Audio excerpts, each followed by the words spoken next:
on, Niggas bitch. wanna see you lose when you're making moves. We bring it. Charge at the Uzi shoot, paddock police. It's complicated, 3 million a piece. Sheesh, that's how we do time. Shot by the man, that's how we do wine. 91,000 for a wine bill.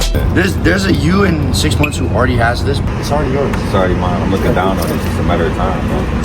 That's a raspberry. Sipping on Dom Yo, for no reason. Popping tags off the echelon for no reason. Seen this bad little John. Welcome to 100X. My brother Fry is here. This is when you can drink with your clients, talking about business. We put in a good weekend of work, and now we're partying for a reason.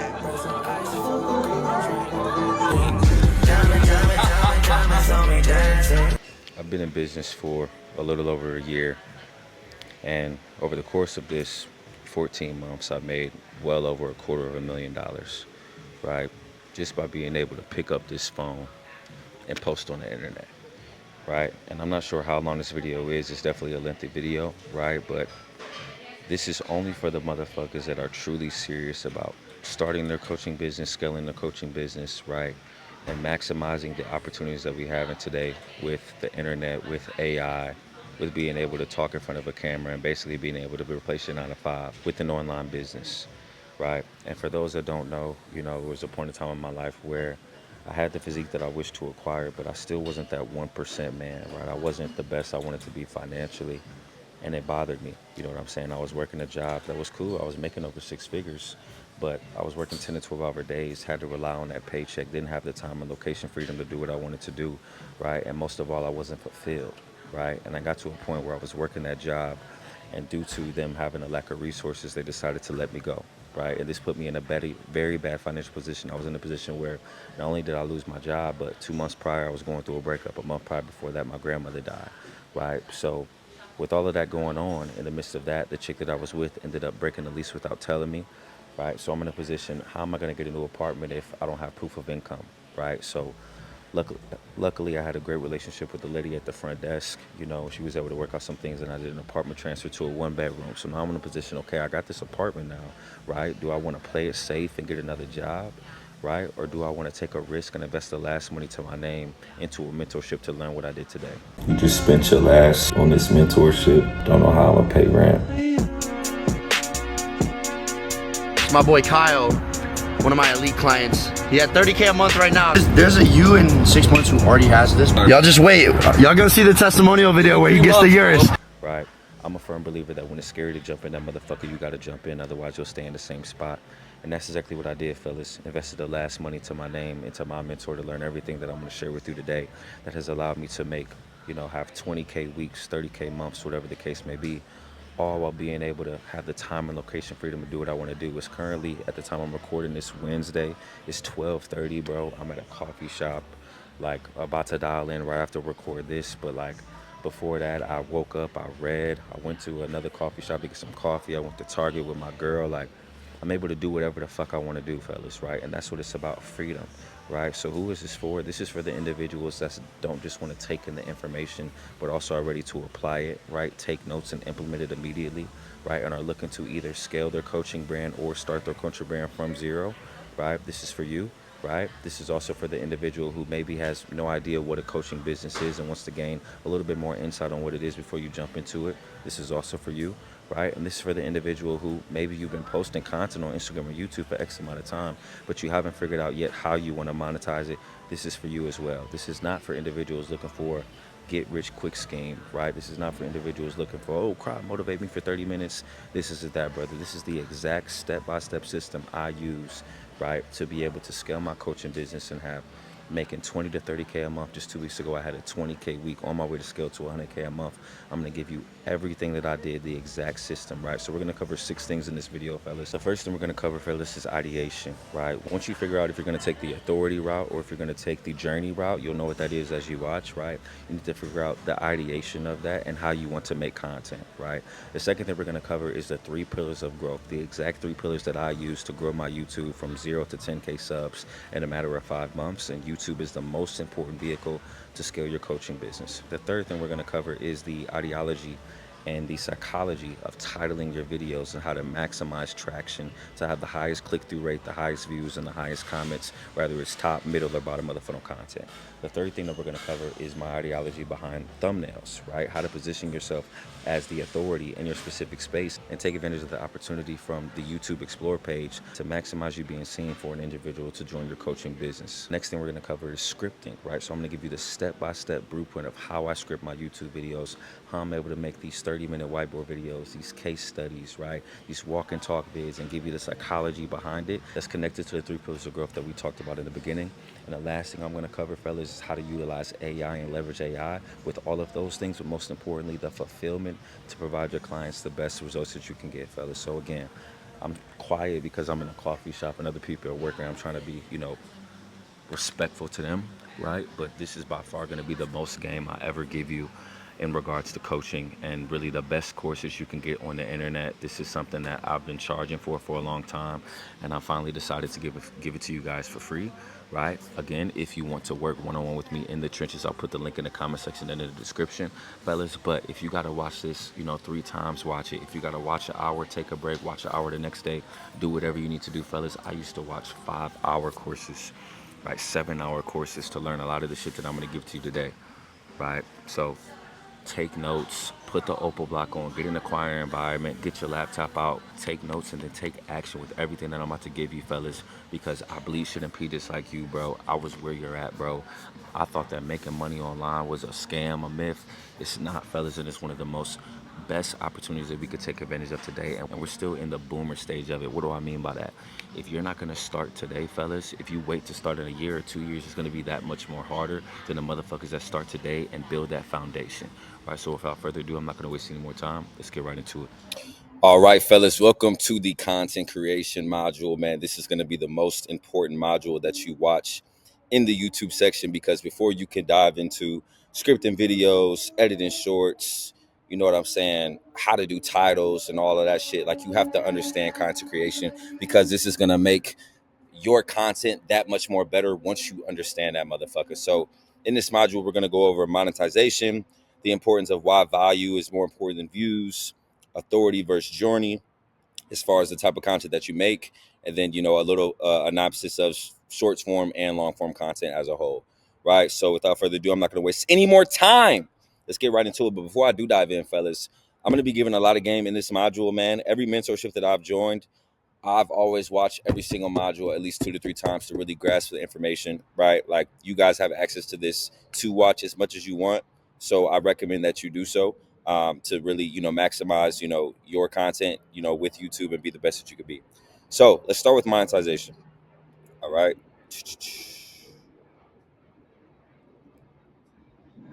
Okay. So there's 4 pillars of monetization. Monetization is basically, okay, how am I going to make money from my YouTube content, right? So you have YouTube Partner, you have brand deals, you have digital products, and you have the community. So let's first dive into YouTube Partner, right? So this is when you solely rely on YouTube for your income, right? And YouTube is going to pay you based on your views, but your views is going to depend on your CPV, which is your basically cost per view, and your cost per view varies depending on your niche, right? So I broke down the tiers for you depending on what niche you're in. So for tier 1, the CPV is going to be about 10 cents to 30 cents per view, right? And that's going to be if you are specializing in finance videos, credit videos, real estate videos, like, how to get an Amex card or how to get funding for real estate. Those type of videos, like finance, the CPV is very high. Second, the tier 2 is my type of content. So the fitness, self-improvement, education, and fashion. So with these, you're going to make anywhere between, 3 and 8 cents per view. And then lastly is tier 3 CPV, which is the entertainment, vlogging, gaming. You're going to make anywhere between 1 to 4 cents per view. And that's like the Kai Cenats of the worlds, the Drewskis of the worlds, the Shay Shay Club, shit like that, right? So minimum, especially if you're in the one-on-one, like, I'm trying to get you guys to 10K a month minimum, right? So one thing to keep in mind when you're, figuring out, okay, like, what do I want to do with my YouTube? Like, what field and direction do I want to go in? This is something you want to keep in mind, right? Because on average, to make 10K a month, in tier 1, if you're doing this type of content, finance, credit, and real estate, you're going to have around 300K monthly views and around 20 to 50K subs, right? which is best case scenario, right? Then second tier, which is if you do my type of content like self-improvement, fitness, right, motivational content, you're going to want to have at least 800K average monthly views to 1 million monthly views and around 60 to 50K subs, right? Tier 3, let's say like you trying to do reaction videos or like shit like Kai Cenat, you're going to have 2 to 5 million monthly views and 200 to 500K subs. So this is something to keep in mind, man. Like, I wouldn't recommend that you solely use YouTube as a partner to get your income unless you're in the finance niche. Other than that, this isn't going to be the best vehicle for you because it's going to be a slow grind. Like, you can just make, you can make 10K a month doing motivational content like me or being like a Kai Cenat. But as you can see, like, getting to this increment on a month-to-month basis is a grind, right? Like, you guys see me, I post every single day, a long form video and 3 short form videos a day. And my channel, I've been on my YouTube journey for about 7 months. I'm only at 12K. So you do the math, right? How long is it going to take to get to this 800K monthly viewers or 60K subs? You know what I'm saying? So this is something to keep in mind. This should, in my opinion, this is more so of a, additional income, like a side hustle. This can't be to get out of your 9 to 5, but it can get you some bread, right? So it is valuable. All right. Next, we got brand deals, right? So this is when a brand, pays you to promote their products in your videos, right? So brands can reach out to you or you can reach out to them. And, based on your analytics, like how long somebody's watching your video, how many subs you have, how many views you get, they'll offer you either a flat rate, like they'll say, okay, we want to offer you $500 for you to promote our product in your video. Or they'll do that and an affiliate link. So they'll say, hey, we're going to give you this flat rate of $500. And every sale that you get with your specific code, like sometimes it'll be like, you can say something like, buy a Celsius and at checkout, use code CRY, right? And when motherfuckers use your code, you get $10 for that sale. That's what an affiliate link is. So based on your analytics and how well you're doing on YouTube, they'll offer you one or the other. Some examples is, if you do fitness type of content, Gymshark might want to pay you $500 to wear their clothes in a workout video, right? Teach Henley, which is an example I provided down here, they reached out to me, and to work together, right? And you guys know I do self-improvement content. So luckily, I was already using Teach Henley before they reached out to me, so it was a win-win, right? But this can be an option for you as well. Fashion, right? If you do fashion content, Boohoo Man might sponsor you, or fucking Men's Fashion Nova, right? And they'll, provide you money to do a try on haul and, give you a discount on clothes, and you just try on the clothes, make a video, and then they pay you. And then if you do, the credit type videos, the, finance type videos, Shopify, could, pay you to just say, hey, if you want to start an online business, use Shopify. I've been able to use Shopify X, Y, and Z. So brand deals is a very solid, way to get income. And the cool thing about, brand deals is you don't need a bunch of stuff. Like with YouTube Partner, I said like, hey, you got to have at least 800K monthly views and 50K subs. With brand deals, you don't. You can be a smaller channel and like brands will pay you. And honestly, they look for more smaller channels now because it shows the authenticity and a loyal, niche. So this is not something that I recommend for like a sole source of income with content creation. This is more so similar to YouTube Partner, in my opinion. Like, it'll get you some bread on the side, but it's not going to be like, hey, this is what I do full time with YouTube. You know what I'm saying? Quickly, I should say. Again, long term, you could solely be paying rent off brand deals. Absolutely. But again, I want to move with speed and efficiency. If you're looking to move with speed and efficiency within a year span, this is going to be more so some side income, an extra $500 to $1,000 a month, to pay rent, whatever the case may be, right? Next, let's get into digital products, right? So this is one of my favorites out of all the monetization structures I'm going to go over today. And, with this, you have a product and you sell it online to your viewers and they can either download it or access it, right? So I was giving a lot of my digital products for free. I'll explain why later on. But, some examples of digital products that some of you guys may have bought or not bought, but downloaded for me is ebooks, courses, presets or templates. Maybe if you do photography type content, then you got, exclusive memberships. Maybe you got a Patreon, right? And this is one of my favorite monetization strategies because there's little to no fulfillment, right? So think about it like this. I can spend, let's say I sold this video as a digital product, right? As a course, right? Just solely this video. I spent 3 hours creating all the content for this video and I can sell it for the rest of my life for $50, right? So there's no fulfillment. Once I sell it, I get the money and it's done, right? Rather than if I work at McDonald's, yeah, I'm getting paid $16 an hour, but I'm fulfilling that amount. I gotta work that hour to get that $16. You don't once you already create the product, it's done, right? You just making money off of it, right? And depending on what your digital product is, you can sell it for low ticket or high ticket. You know, if you're in the finance or self-improvement niche, this is going to be a great monetization strategy.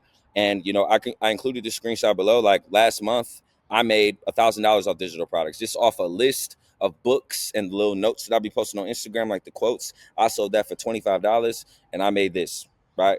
You know what I'm saying? I think I got some one-on-one consultation calls in here as well. That's why it's a little higher. But if we're just solely talking about the book list, it's at least $500 just in a month.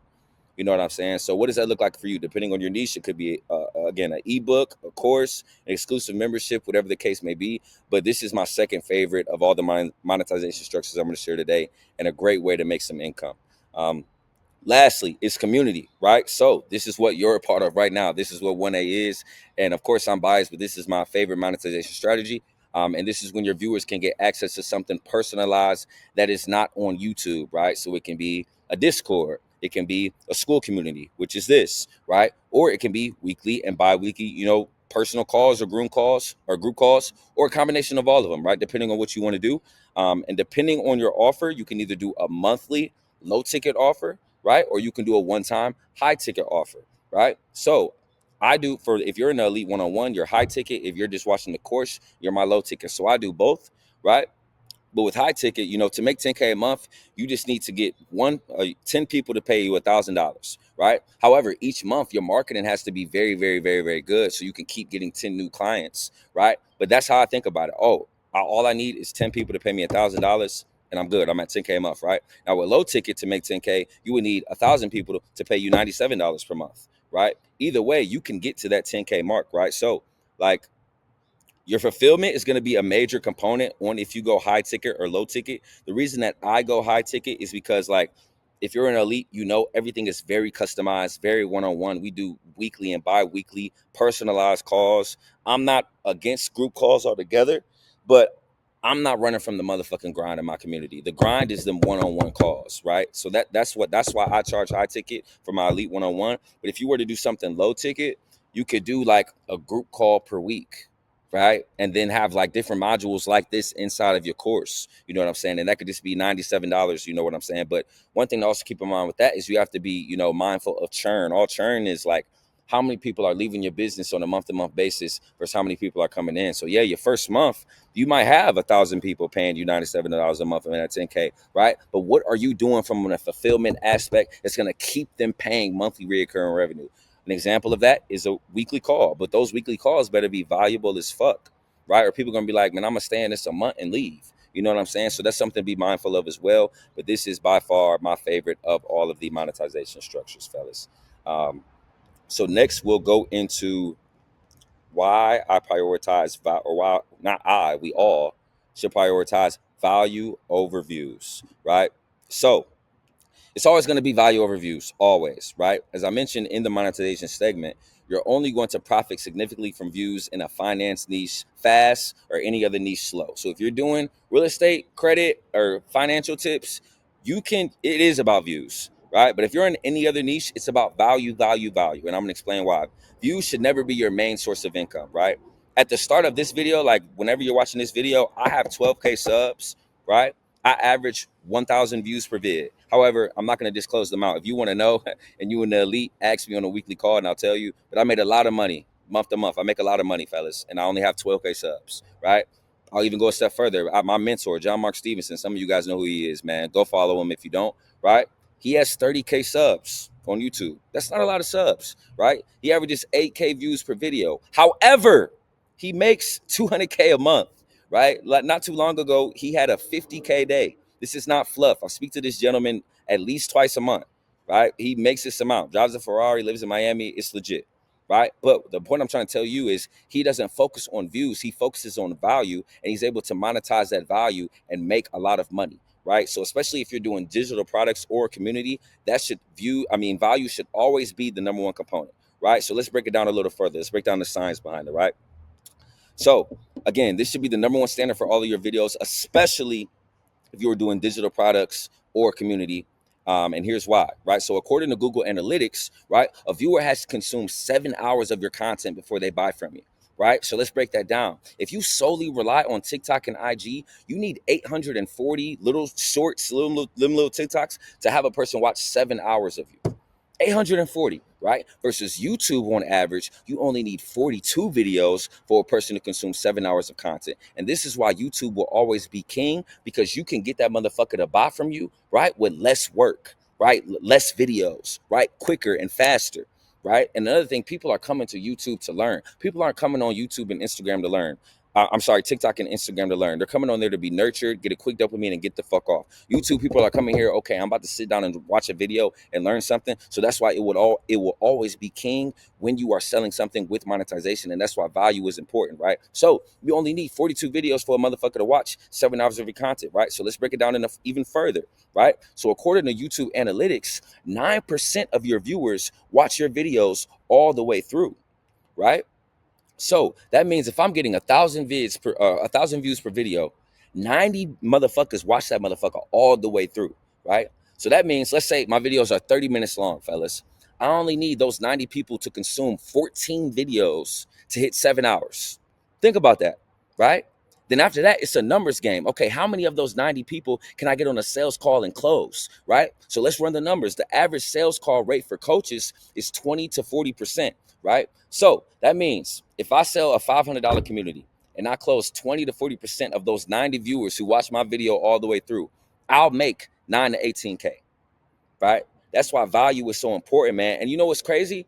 I can guarantee, and I know for a fact because I asked a lot of you guys, especially if you're in the one-on-one, all of you guys have watched at least 3 of my hour-long vids, right? So you are proof of this specific principle that I'm teaching you. You're proof. All you motherfuckers that watch my hour-long vids, and then y'all ended up booking a call. Like, man, I got to work with this guy, right? So that's why it's value over views, man. Every video, your main focus should be, damn, how can I get more views? No, you fucking dweeb. It should be, how can I provide more value, right? Because don't worry about who's watching my videos, because there's going to be people that watch your videos. You're focused on the motherfuckers that's watching it all the way through, right? That's what you focused on, right? So it should always be value, value, value. And this is why, like, community will always be the fastest way to monetize. Like, this is literally the science behind it. Value over views, fellas. So don't get discouraged. Oh, cry, my video is not getting a lot of views. So fucking what, you dweeb? Are you providing value, right? And another thing to keep in mind, when you provide value, you'll get more views, right? You value is always first, whether you need value to monetize or value to get views. Either way, you have to provide value, period. It should always be value, right? Okay, so next we're going to go into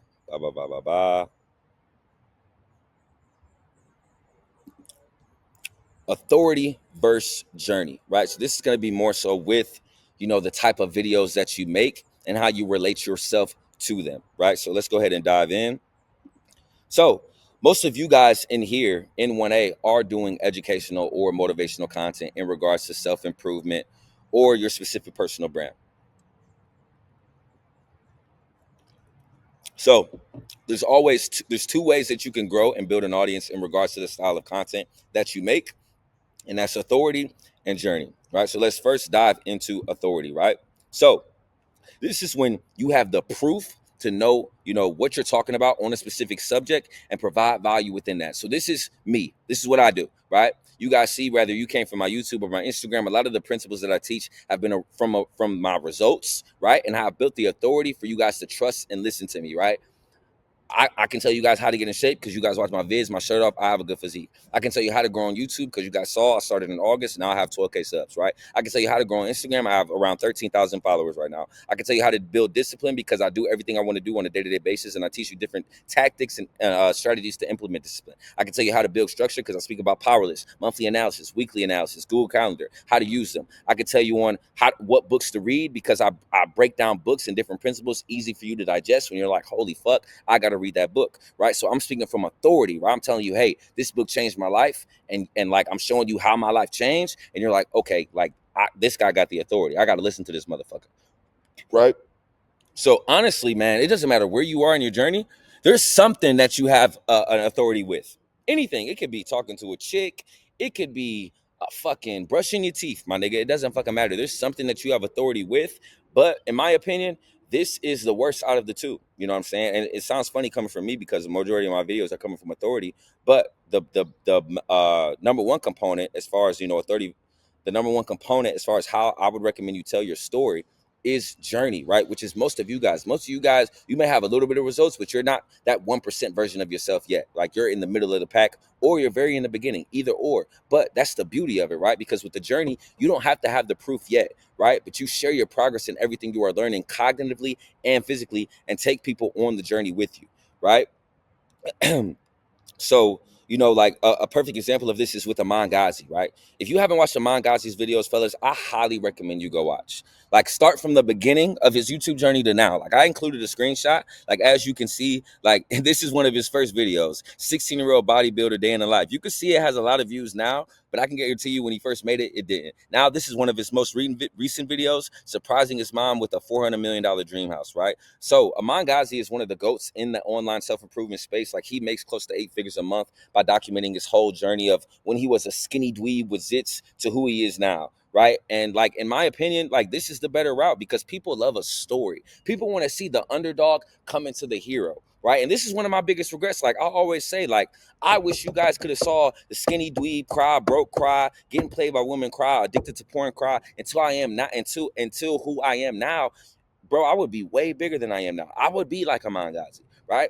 But yeah, like I talk about my story in different videos, but it's different when you can actually see fucking 100 videos of everything I'm talking about. Imagine y'all saw a fucking 40-minute video of when I was first implementing a power list, or when I first started using Google Calendar, or when I first started doing supersets, or when I first started waking up early, and all the things I was going through in different situations in the moment of like my regret video, like all those things I was telling you with women. Imagine if you could have saw that shit live when it was happening.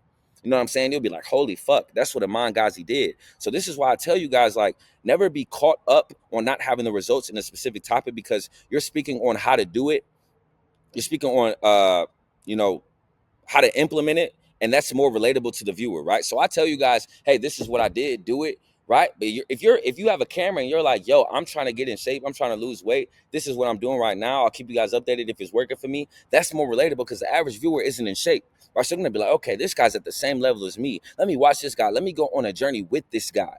Right? So this is more powerful, and this is where most of you guys are. So take advantage of this, man. Don't overthink and think you got to be like Cry and speak from this authoritative view. Like, take people on the journey with you. I'm telling you, man, this is more powerful. I can assure you. Right? So this is very, very important. Next, let's go into long form, right? So obviously this is going to be like your longer YouTube videos, right? So this is a major component for monetization, because regardless if you're building a personal brand, or whatever lane you're choosing, long form content will always be king for building, a long-term brand versus IG and TikTok, right? Your long form content builds trust and builds that cult-like audience, right? So let's break down a few of the pros and cons. Pros: higher watch time, right? So YouTube, the algorithm pushes your videos out. One of the components that they look at to push your videos out is watch time. So with long form videos, they can look at your watch time. Short form videos, not so much, right? Also, in long form videos, it's easier to teach and explain. You got at least 8 minutes to do what you need to do, and you're good to go, right? Also, it builds a fan base and trust. Again, a person that's consumed 7 hours of your content for them to want to buy from you, right? They only probably have to consume about 3.5 for them to build an intimate relationship with you. Right? Like, I get guys DM me all the time, like, yo, Cry, I fuck with you, bro. I resonate with your story. You changed my life, bro. Long form, right? When I was popping on Instagram, motherfuckers wasn't DMing me that. They was DMing me that once I started posting long form content, right? The cons of long form content: it takes a little bit more time and effort, but if you're in 1% Academy, we don't give a fuck about time and effort. We're going to do what needs to get done. We're going to do what's required, not what we feel like doing. So it's really not a con. But for you dweebs in the back, it is a con, right? It is a little bit harder to go viral with long-form content if you're unknown, right? So it's crazy to say, fellas, as much money as I'm making, I don't have a viral video, right? I don't have no viral video. I got a video that hit like 40K views, and it's not a video that you guys probably joined 1A from. It's like a video I was talking about women. It's like 15 minutes. It's not even like something I would talk about as of now where I am, right? So like, it is a little bit harder to go viral, but it is possible, right? And the growth is slower at first, right? So you're not gonna You can go viral and grow faster on TikTok and Instagram than YouTube. If you have 12K subs on YouTube, it's like fucking 100K Instagram followers or 100K TikTok subs, right? So it's harder, right? But that's the beauty of it, right? That's why YouTube would always be king, because if you can get 10K YouTube subs, bro, the sky's the limit for you in any other platform, in any other round, right? As far as length, you always want to be minimum at 8 minutes, right? Because this is when YouTube can start paying you if you're monetized, because at 8 minutes, they can add, mid-roll ads, and then you'll be able to get more revenue as a YouTube partner, right? And it's just long enough to give value, tell a story, and be entertaining, which are the 3 pillars of growth. That's a different module, but you need at least 8 minutes to do that. And also, this is going to keep the viewer engaged long enough for YouTube to recommend it more. Again, YouTube watch time is a major component to the algorithm. So if they can see, hey, the average person is watching 6 minutes out of this 8-minute video, let's push it, because that's about a 60 to 70% retention rate.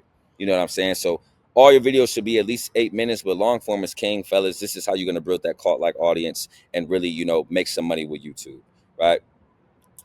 Next, we'll get into short form, right?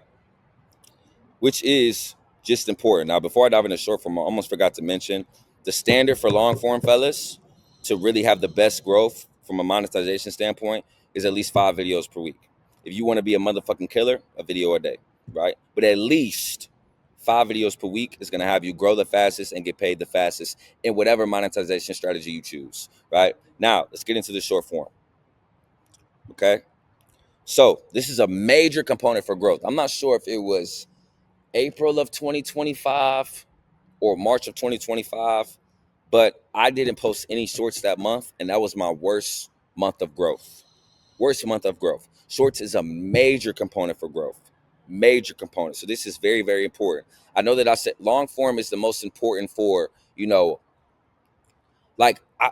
long form is most important for building a cult, but like with short form, it's like the appetizer. How are you going to get the motherfuckers to even know you, right? To even become part of the cult, right? So like shorts are like an appetizer to attract new viewers to the full course, which is your long form vids, right? So shorts is just grabbing attention.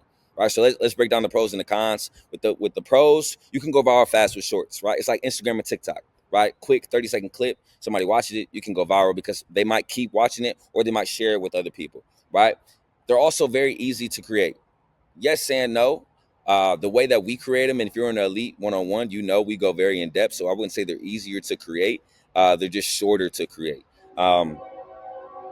This is also good for if you're a newer channel. So let's say you only have 5 long form videos up. Depending on how long those long form videos, that's about 100 to 150 shorts. You can grow very fast with that, right? Like I never ever actually spoke about this, but before I ever posted a long form video, I was posting 3 shorts a day, and I grew my channel to about 250 in a month, 250 subs in a month, just from short form content, right? Another pro is you can repurpose this on other platforms. So you're like, okay, Cry, I understand YouTube is the engine, but I still want to grow on TikTok and Instagram. Brother, don't create separate TikTok and Instagram content. You're making it too complex. Just repurpose the YouTube short form content to Instagram. If you follow me on Instagram, you see that's what I do, right? Cons, lower watch time, right? So you're not going to make any money off shorts from a YouTube partner standpoint. The video is too short. I make anywhere between $5 to $10 a month off shorts. Like you're not going to make a lot of money. Right. Also, it's less, loyal. Again, it's giving that TikTok and Instagram vibe, the dopamine vibe, the consumption vibe. Like people just want to swipe fast, not really there to consume. And you're not going to sell a product or a community with a short form. Right. The long-term standard for short form should be at least 3 shorts a day. Right. When I've seen the most growth with my platform, in a month, week, day, it's been when I'm posting 3 shorts a day. Right. So that should be the standard eventually. But again, standard out before you optimize. Don't watch this video and then post 3 shorts a day. Relax, my nigga. Start with 1 bit, and then when that's easy, do 2. Then when that's easy, do 3, and then you can even scale up to 4 if you're really trying to get to that 1% tier. I've done 4 for a month, but I didn't really see that much of a difference with 3 and 4. So 3 is like that magic number per day to grow fast, right? As far as length, the shorter the better with shorts. I recommend under 35 seconds, right? You don't want it too long because at that point they're like, nigga, this is way too long. I might as well just watch a long form video. You know what I'm saying? And with shorts, how it pushes out to more people is also the retention as well. So if you got a 10-second short that's like straight to the point, like hook value, punchline, quick, a motherfucker's gonna keep watching it like back to back to back because it's so short and it's so valuable, right? So really, the shorter the better with shorts, ironically enough, right? And that is the conclusion of this module, man. So again, I would recommend watching this back, man. I gave a lot of game in this module, man. And again, you have to understand content creation before you just dive into it. So I'll probably link this Miro board under the video so you guys can look at it from that aspect as well. But obviously, if you're in the one-on-one, this is all stuff that I work with you in depth on with your specific like strategy of what you're talking about, what you want to monetize about, you know, authority versus journey. You know, do you want to focus on long form first or short form first? So I work with you on that. But if you're just in the course, with this information alone, you can make some traction, man. So I'll see you guys in the next module. All right, fellas, welcome to the next module, man. So in this module, we're going to cover the 3 pillars of growth. So I'm going to be giving you guys like literally all the sauce, the main 3 pillars that allowed me to grow from fucking 0 to 10K subscribers in fucking 4 to 5 months, right? I was not able to grow fast without all of these 3 pillars, right? So if you got 2 out of the 3, it's not enough. If you got fucking 1 out of the 3, it's not enough. If you're okay at all 3 of them, it's not fucking enough. You have to master all 3 of these. So pay very close attention and don't just take in the information, implement it immediately. Some of this stuff will feel very uncomfortable, but you must do it if you want to go fast. If you don't, you're a 99% dweeb. Don't grow fast. Be like everybody else and have a mediocre YouTube channel. But if you want to get into that 1% from a YouTube standpoint, you have to apply everything I'm going to share with you today immediately, right? So without further ado, I'm not going to waste any more time. Let's get right into it, right? So the first pillar we're going to cover is the most important pillar, which is storytelling, right? So this is the most important aspect of the 3 pillars, right? Your standard should always be, fellas, to connect the story with every single talking point within your video. Now, it's okay if you have a video and like, damn, you like, I don't have a talking point for it. That is okay. But my best videos, like I think, I'm not sure when you're watching this, if you are, but like a recent video of mine is my revenge video. I was able to connect the story with every single talking point. And that's why that video is doing so well. So that should always be your standard. If you fall short, it's okay. But you must understand that people need something to connect with, right? Like we live in a world where all the information is obtainable, right? To do everything, whether it's make money, get in shape, get chicks. It's all out there, bro. It's all out there. All the information is out there, but this is what's going to separate you specifically as a creator, right? Because no one else has your story. This is what makes you you. This is what makes you unique, right?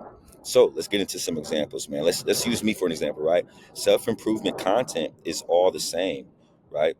All the same information, but I can bet money that like you guys joined 1A because you connected with my story, like how I got through what I got through and the different situations within that, right? But you must understand, like if you're speaking from an authoritative standpoint with your YouTube channel, people are more like intrigued with titles that say how I versus how to. People want to know how you did it, right? So I don't say, hey guys, this is how everyone just did me dirty, and then I made this thing called a list of hate and a list of love, and you know I put different things on a thing called villain versus hero. Fuck no, I didn't do that shit. I say I was with my ex, I lost my motherfucking job, we had different arguments where I couldn't take her on a motherfucking date, and she was shitting on me. I went through her fucking phone, she's shitting on me to her friends, shitting on me to her mom saying I ain't shit. I went in depth, right? I didn't just say, oh, my best friends did me dirty. No, I told y'all motherfuckers, my best friend had a 3-way call, added somebody to the 3-way call, had somebody recording the call, and I used that shit as fuel. I didn't just say, oh, one of my best friends, you know, he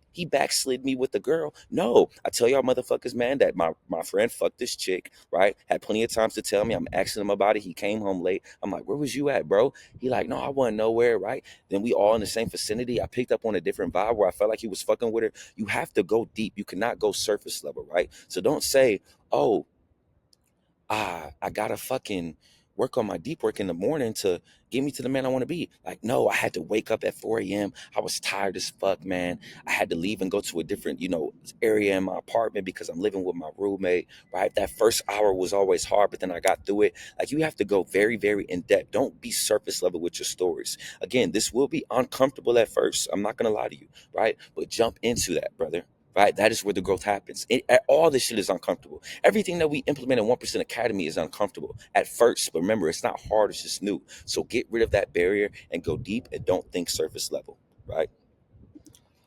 So, in conclusion, the more stories you have in your videos, the better. Also, from a monetization standpoint, the longer your videos, the better. But again, you don't want to make a long ass video and it not be valuable. But a good way for your videos to be long and still be valuable is to have stories, right? So you get paid. I believe your videos have to be longer than 8 minutes, right? So I push you guys, depending on where you're at in the one-on-one. If you're in the one-on-one, if you're in the course, this doesn't apply to you. But if you're in the one-on-one, depending on where we're at with your deliverables, you have to record a video that's X amount of time long. But we keep progressively overloading from that, right? But a good way to just say, fuck what Cry talking about, let me do long videos now, is to connect the story with it, right? With YouTube, authenticity is so important. Like, and the audience is not going to connect with you without the storytelling, right? And fellas, out of all the three pillars I'm going to share with you today, this should be the easiest and the most natural because it's your life, right? With the other two pillars, you kind of have to be creative and think outside the box. You shouldn't have to think outside the box, fellas. We all have a story. We all have different barriers with different things that we're trying to accomplish in life and things that we've went through. Now, you might be uncomfortable talking about them, but it's nothing comfortable about growth, right? So you have to talk about it, right? But again, this should be the very easiest out of all three of the pairs. Another thing, fellas, you have to treat your audience like your best friends or like your IG close friends. Like, you have to get out of the barrier of thinking that, oh, this is the internet. No, like, this is your sanctuary. Like, every one of your subscribers is your best fucking friend. Literally, every one of them. Like, even like, I had a barrier like that with Instagram, fellas. Y'all know the story, right? At first, I was posting like Instagram stuff just in my close friends, like I would talk on YouTube. Now, as you can see, everything that I post on my Instagram story or on my Instagram is what I would say on YouTube. I had that barrier, like, it's chicks following me, or they can't know that. Like, brother, if you want to be a 99% dweeb and check 2 out of the three pillars, be my fucking guest. But I can assure you, if you just fucking treat that shit like it's a close friends, like you got no filter, and that doesn't mean you have to like cuss and all that shit, but just be very authentic and be vulnerable, I'm telling you, your channel will take off, right?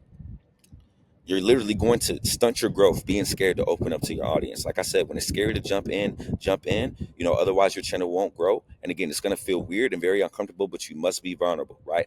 I've got it on calls with some of you guys watching this video right now, right? And I asked y'all that first question: what was your motivation for booking a call? A lot of y'all say, bro, I just feel like I resonate with you, bro. I feel like you're speaking my life, right? The reason that you motherfuckers say that is not because of the other two pillars. It's because of these pillars. I spoke on a specific situation and exactly what I was going through, right? I think of my porn video, for example. A lot of y'all motherfuckers, I went through that same exact thing. The starting and stopping, the fucking walk of shame to wipe your fucking dick off, nigga.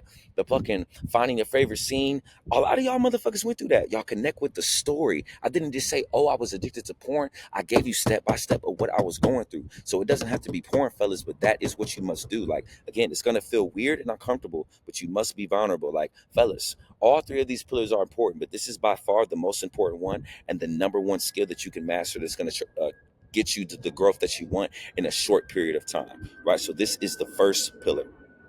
All right, now let's go to the second pillar, right, which is value, right? So value is definitely the second most important pillar, right? So unlike Instagram and TikTok, people are coming to YouTube to learn. This is an educational platform. This is a long form platform.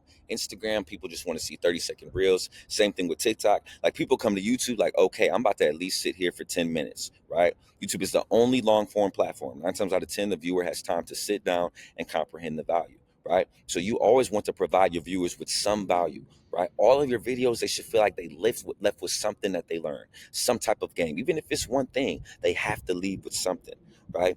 It doesn't matter how good your title is. It doesn't matter how good your thumbnail is. If they don't watch your video, right, and don't gain a value from it, they're going to click out, right? And this is going to stunt your growth because YouTube is big on retention, right? So the longer they watch your video, the more that the algorithm is going to push it out. But they're not going to watch your video for a long time if you're not providing value, right? Every video should teach, inspire, or guide, right? If the viewer feel like they learn nothing, not only are they going to not watch it, they're not going to come back, right? So this is why sometimes, fellas, there's months like I don't get a lot of new viewers, but my videos still do well and YouTube still pays me well because y'all motherfuckers keep watching because y'all know you're going to get some type of value from my video, right? So this is very, very important. This is not as important as storytelling, but just as important, right? So let's get into the examples of, what value looks like, right?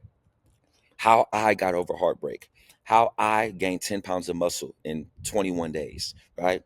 how I make them regret how they did me, right? I'm providing you value. Then sometimes you could do simple how-tos. How to, create a morning routine, how to do deep work, how to edit a video, right? Those work very well as well. Next is guides. Guides have worked very, very well for me, right? More so long guides. If you do guides, I recommend 20 to 30 minutes plus, right? But guides are very important. Full step-by-step guides. Step-by-step how to approach women. Step-by-step how to get confidence. Step-by-step how to get disciplined, right? Then you got the routines aspect. My morning routine that allowed me to make X amount of money. My morning routine that allowed me to, get in the best shape of my life. My morning routine that allowed me to double my income, whatever the case may be. My night routine that allows me to wake up at 4 a.m. My night routine that allows me to go sleep on time. My night routine that helped me look smacks, right? From a routine aspect. Then you got diets, right? The step-by-step diet that helped me get this physique, right? What my current diet looks like while I'm bulking. Like, you're providing value. People are learning, right? Another major one, this is probably, for me personally, my biggest one, is connecting books, right? Fellas, all of y'all in here, if y'all have some type of value from a book perspective. If you're in the one-on-one, if you're in the course, you don't have access to this yet, doggy. You gotta invest, right? But if you in the one-on-one, I give y'all notes from these books, man. So when y'all reading these books and y'all got these notes from these books, fellas, them notes is a fucking video. Them notes is a guide, right? If I can learn about a book in 20 minutes and I don't have to read that motherfucker, let's do it. I speak so much about working hard. A lot of motherfuckers want to work smart as well. If they can watch your video and grasp something from a book, let's do it. That's what a lot of y'all motherfuckers did, right? Y'all may read the book, but you don't learn so much about the book before you read it, because I went so much in depth, right? Next, you got lessons, right? This is a great way to provide value, right? So you can say 27 lessons I learned before 27, right? Or 5 lessons I learned, or 5 lessons I wish I knew sooner about the gym, versus where I'm at now, right? So these are just a few examples, but if you're in the one-on-one, this is stuff I tailor and work with you on, depending on your story. But these are easy ways to implement value, right? So in conclusion, fellas, you want to provide so much free value that your viewers want to pay you, right? Like, from a value perspective, especially if your standard is monetization with the community like this, you want to give all your stuff for free, right? Because you must understand, people are not paying for information, they're paying for implementation. All the stuff, if you're in the one-on-one, working one-on-one with me, and you're not in the course, all the stuff that we implement is stuff I talk about in my videos. Powerless, having your non-negotiables, right? Being self-aware, having a weekly analysis and a monthly analysis, right? Reminding yourself and using motivation as a resource, and reminding yourself of that motherfucking pain with your list of hate, list of love, and your villain versus hero. I've talked about this plenty of time in the videos, right? Y'all could have just implemented yourself, but y'all still wanted to join 1% Academy, because you can have all the info in the world, right? But if you don't have the customization factor along with the implementation, it's all for nothing, right? Your standard from a value perspective should be to give all the sauce. It should feel uncomfortable. You should make a video like, holy fuck, I just gave these motherfuckers literally a step-by-step process that I would charge for. That's what you want, right? Because I've gotten on calls with you guys, some of you guys, the first call when you try to join 1A, right? And some of you motherfuckers say, y'all be like, bro, I've learned so much from you, I just feel like I gotta pay you. Literally, word for word, right? Because you got to understand that within the sales process, your content makes the sales process easier. Motherfuckers, the reason that, like, my closing rate is so high once I get motherfuckers on a sales call is because they're already convinced from my content. They have already consumed a certain amount of content and got so much free sauce. They like, holy fuck, if I'm getting all this sauce from his videos, I can only imagine what it's like working with this motherfucker, right? So this is going to depend on what you're monetizing with, but I know a lot of you guys are either creating communities in a certain niche, or you're doing like fitness training. You want to get all the sauce for free. Again, getting the information is one thing, but having the accountability and the customization is another. Like, that is what people are paying you for, right? It's different from me saying, okay, Bob, right, make a list of hate and remind yourself, right? Rather, I'm on a call with you, a sales call with you, right? And you telling me everything that has brought pain out of you, and I start that motherfucker for you and set the tone for you, and you like, holy fuck, I gotta go in depth with this motherfucker, right? It's the implementation, right? All the information is out there. You can learn how to do anything, right? There's plenty of fitness coaches. There's plenty of niggas in self-improvement. There's plenty of niggas that can tell you how to fucking get in shape, right? Fucking ride a bike, right? But it's the implementation, right? So don't feel like you're giving too much sauce. You can never give too much sauce, brother, right? So this is very, very important. This is the second most important pillar. So make sure that you are implementing this, right? And make sure that, fellas, you don't have to, you feel me? Don't overthink it, like from a confidence standpoint. Like, damn, I don't know too much on this specific topic. Whatever you know, fellas, there is somebody that doesn't know that. right? I speak about very simple things that some of you guys may know about, but I can assure you, out of all of those 1,000 views I'm getting on a motherfucking vid, not all 1,000 people know everything. So don't think that the shit that you're talking about is not worthy of value and knowledge. Everything is worthy of value and knowledge. There's no person. We're not all on the same level. Right? There's things I still don't know that I'm learning. There's still things you know that you're still learning. So never feel like the value that you're giving is not enough. Somebody is going to resonate with it and somebody needs it because there's somebody that doesn't know how to do it. Like I think tracking your macros in MyFitnessPal, to me, that's very simple. There's a lot of motherfuckers that don't know how to do that, right? There's a lot of motherfuckers that know how to do it. I could simply say, oh, growing your YouTube from 0 to 12K subs, that's easy. And do in 5 months. I did it. That's easy. No, the fuck it's not. A lot of motherfuckers don't even understand the science behind it that I'm breaking down today, right? There's value within that. So with what the fuck, this fucking fly, whatever you're going through, whatever value you have, whatever information you have, that is valuable, brother. I can assure you. So don't overthink it, right? Next, we're going to go into the last and final pillar, fellas, which is entertainment, right? Now, this is the least important, right? But this is still very, very important, fellas, right?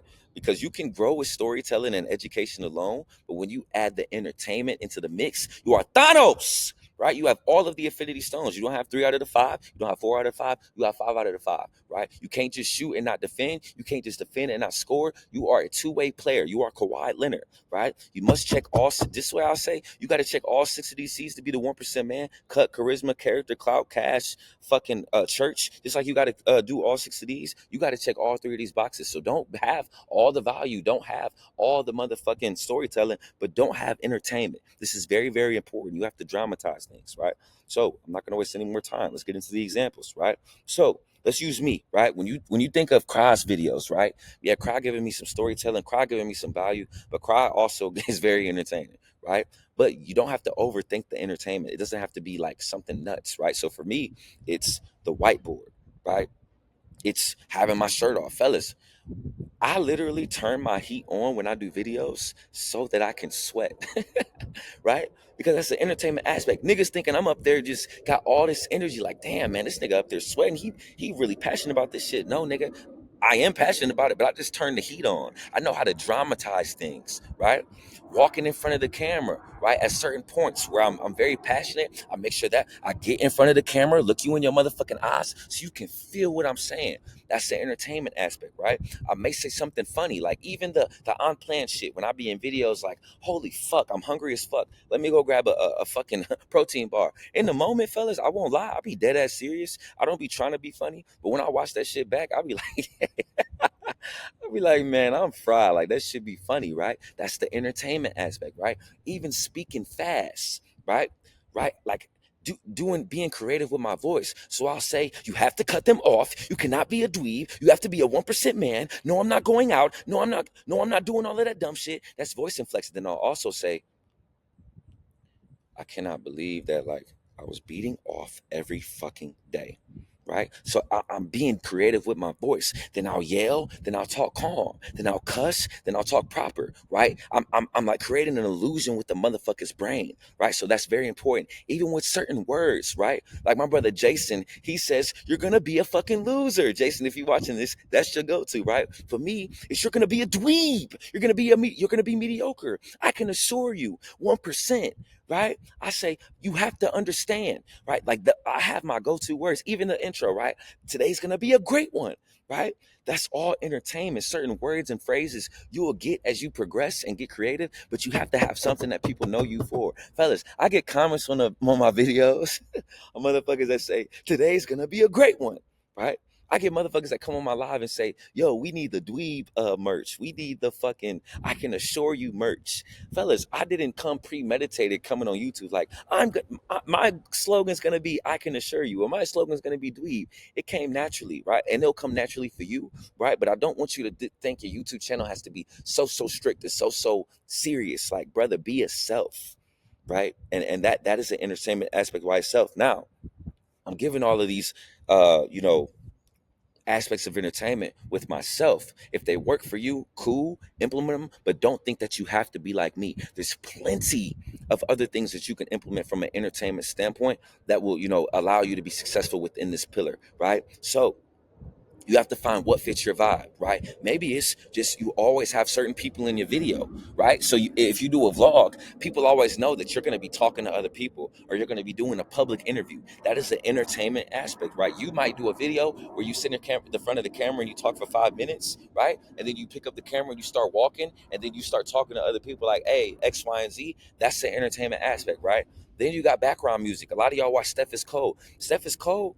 Part of his entertainment is that signature background music. We all know, if you watch Steph is Cold, you know exactly what I'm talking about. He just used that same instrumental, and that's what we resonate with him from an entertainment standpoint. That instrumental doesn't have shit to do with storytelling. That instrumental doesn't have shit to do with value, right? That is entertainment, right? The background music, right? It also can be certain lighting. Fellas, I've gotten plenty of compliments since I upgraded my lighting. That doesn't have shit to do with storytelling. That doesn't have shit to do with value. That is entertainment, right? Change of scenery, right? I do the whiteboard videos, but I also do when I'm walking and talking. I did a video today. I was out here, right, with a fucking amenity. So the change of scenery is an entertainment standpoint, right?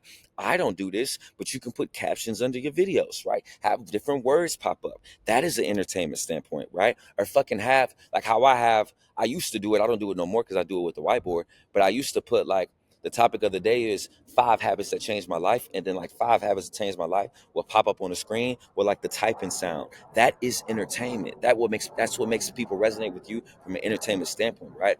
Next, you got different style of B-rolls. So for me, my famous B-rolls is out. B-roll basically is just like some type of film that is connected with what you're talking about, right? So if I say B-roll, that's all it means, fellas, right? So for me, like you'll hear me say I was a bald, skinny dweeb, right? But then I'll put the image and pictures and videos of that, right? So my brother Tay, if you people watching this at different times, but Tay, if you still in here, Tay does a great job with his B-roll and his videos, fellas. If you haven't watched Tay's videos, go watch them. But he'll be talking about something and he'll put V-rolls of what he's talking about in his long form video, right? Like the overlay, right? If you guys are using CapCut to edit, the overlay, right? You want to put overlay of what you're talking about. You don't always want the fucking camera to be at you talking. Include something else of what you're talking about. That is a form of entertainment, right? Then you also got just zooming in and zooming out, right? So me, right? I walk in front of the camera and say something on key points through the video. But if you're just sitting down in one spot, there can be certain instances where you just zoom into your face, right? That's the entertainment aspect, right? Then even just words popping up on the screen. Again, like when you say 5 habits that changed my life and you get to habit number 3 and you say it pop up on the top of the screen, that is a form of entertainment, right? So there's different ways. I provided you guys a few, but there's plenty of ways, right, that you can be entertaining within your videos while also providing value and storytelling, right? So this is very, very important. So in conclusion, fellas, the entertainment aspect can vary, right? But you must find something that fits you and also makes you stand out from other creators, right? Value is one thing. Anybody can read a book and give value, but the storytelling and the entertainment pillars is what's going to make you, right? Again, you can have the best value, you can have the best stories, but this is like the cherry on top. This is what's going to double X your growth. Fellas, there's self-improvement creators that are more knowledgeable than me, right? But they can't speak with my voice inflection. They can't go in front of a whiteboard and speak with that passion, right? Speak with that conviction, right? Say funny words, but also give value and provide the storytelling, right? They can't do that. I can. That's what makes me unique, right? So overall, fellas, the standard, again, I'm trying to push myself to all barriers, right? So as you can see, like me, I have a lot of different things from an entertainment standpoint that make me who I am as a creator, that make me cry, right? But with you, I would recommend, bro, you only need 2. You only need 2, right? Maybe it's just a chain of scenery and fucking background music. You only need 2 at least, but why settle with that, right? We're not trying to do the bare minimum. We're trying to be elite. If you can have multiple things that make your videos entertaining, with you always also providing value and storytelling, you fucking Thanos, you unstoppable. It's going to be impossible for you to fucking grow. I can assure you, right? Especially if you're consistent, right? So these are, let me zoom out.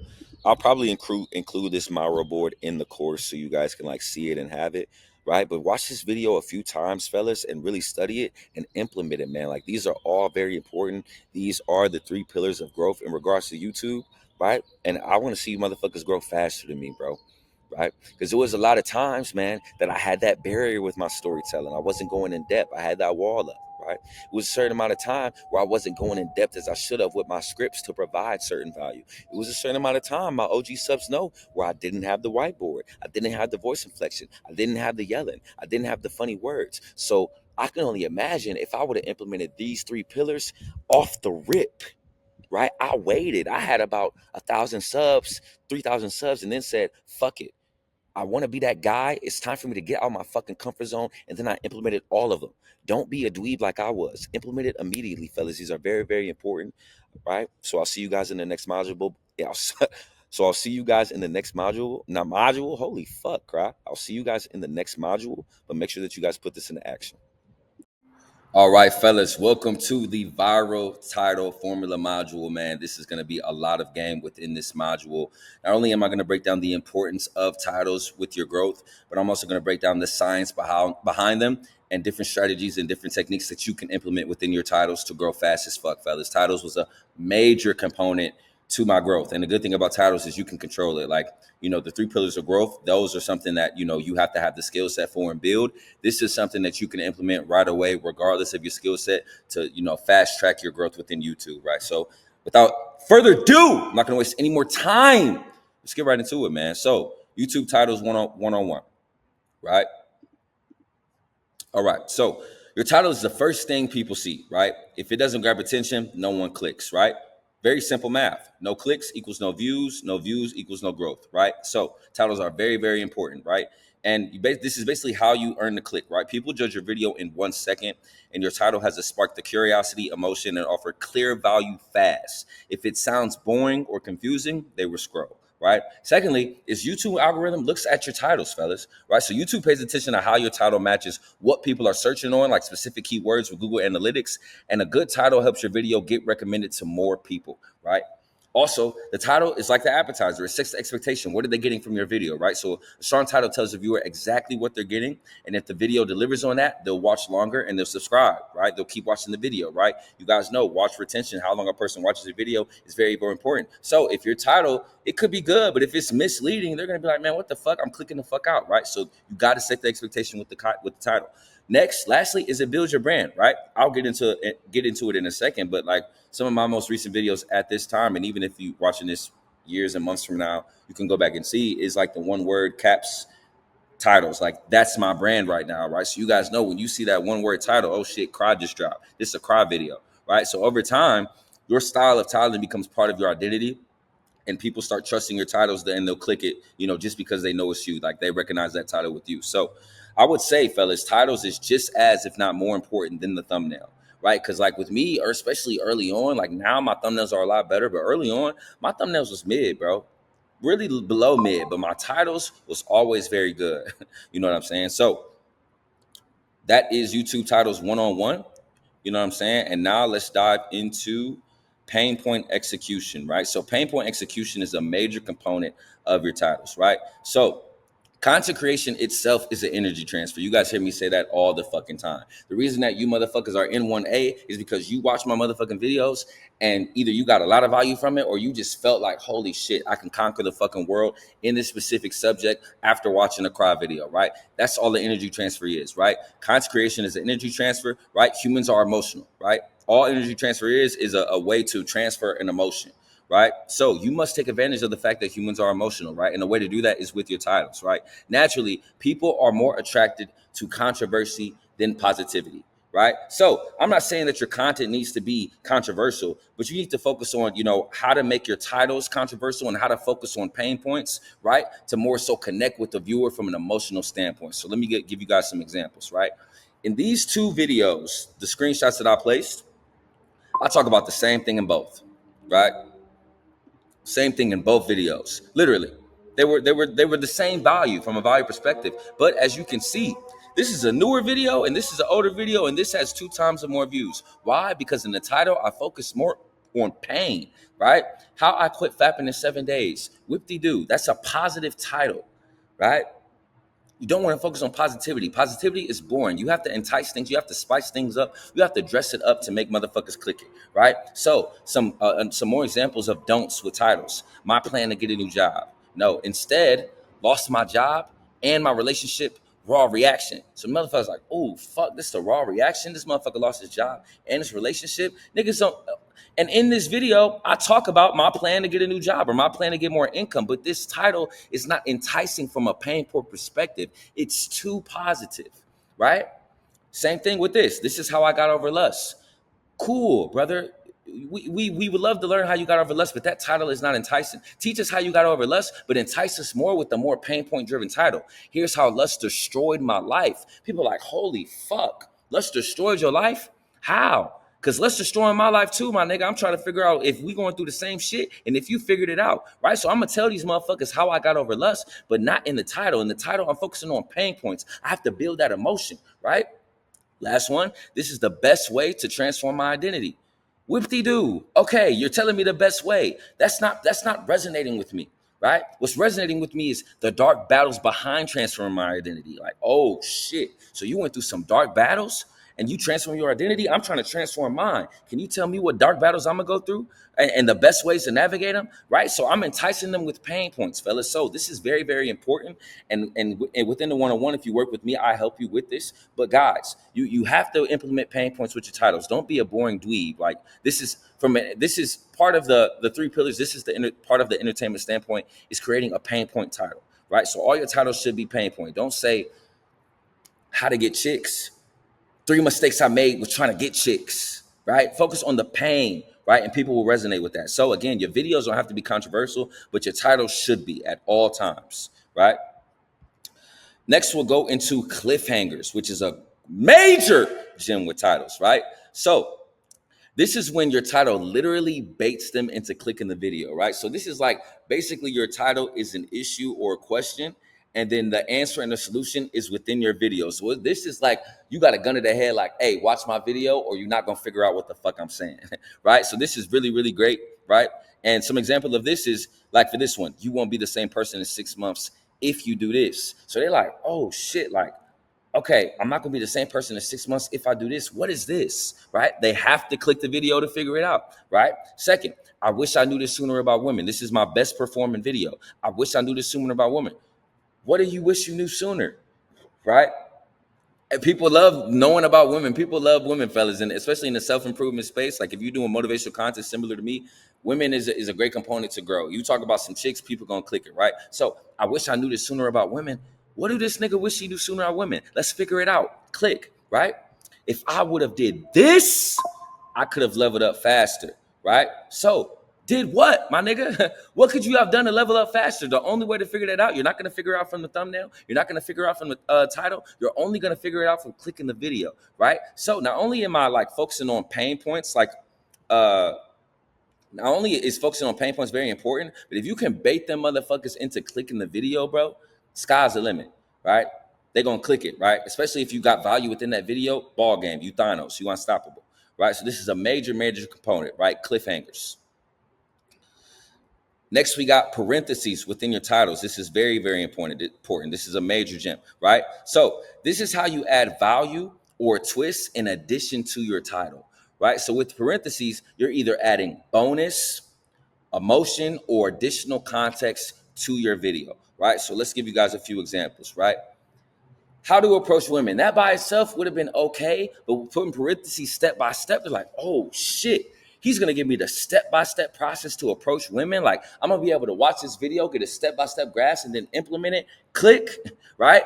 How to make the greatest comeback of your life. That would have been cool by itself. But when I put in parentheses, full guide, they say, oh, this is going to be an in-depth guide, right? I'm trying to get in my bag. I'm trying to go monk mode. I'm trying to make that transformation. I need something in-depth that's going to explain to me how to do so. This motherfucker got in parentheses, full guide. Holy fuck. Let's click it, right?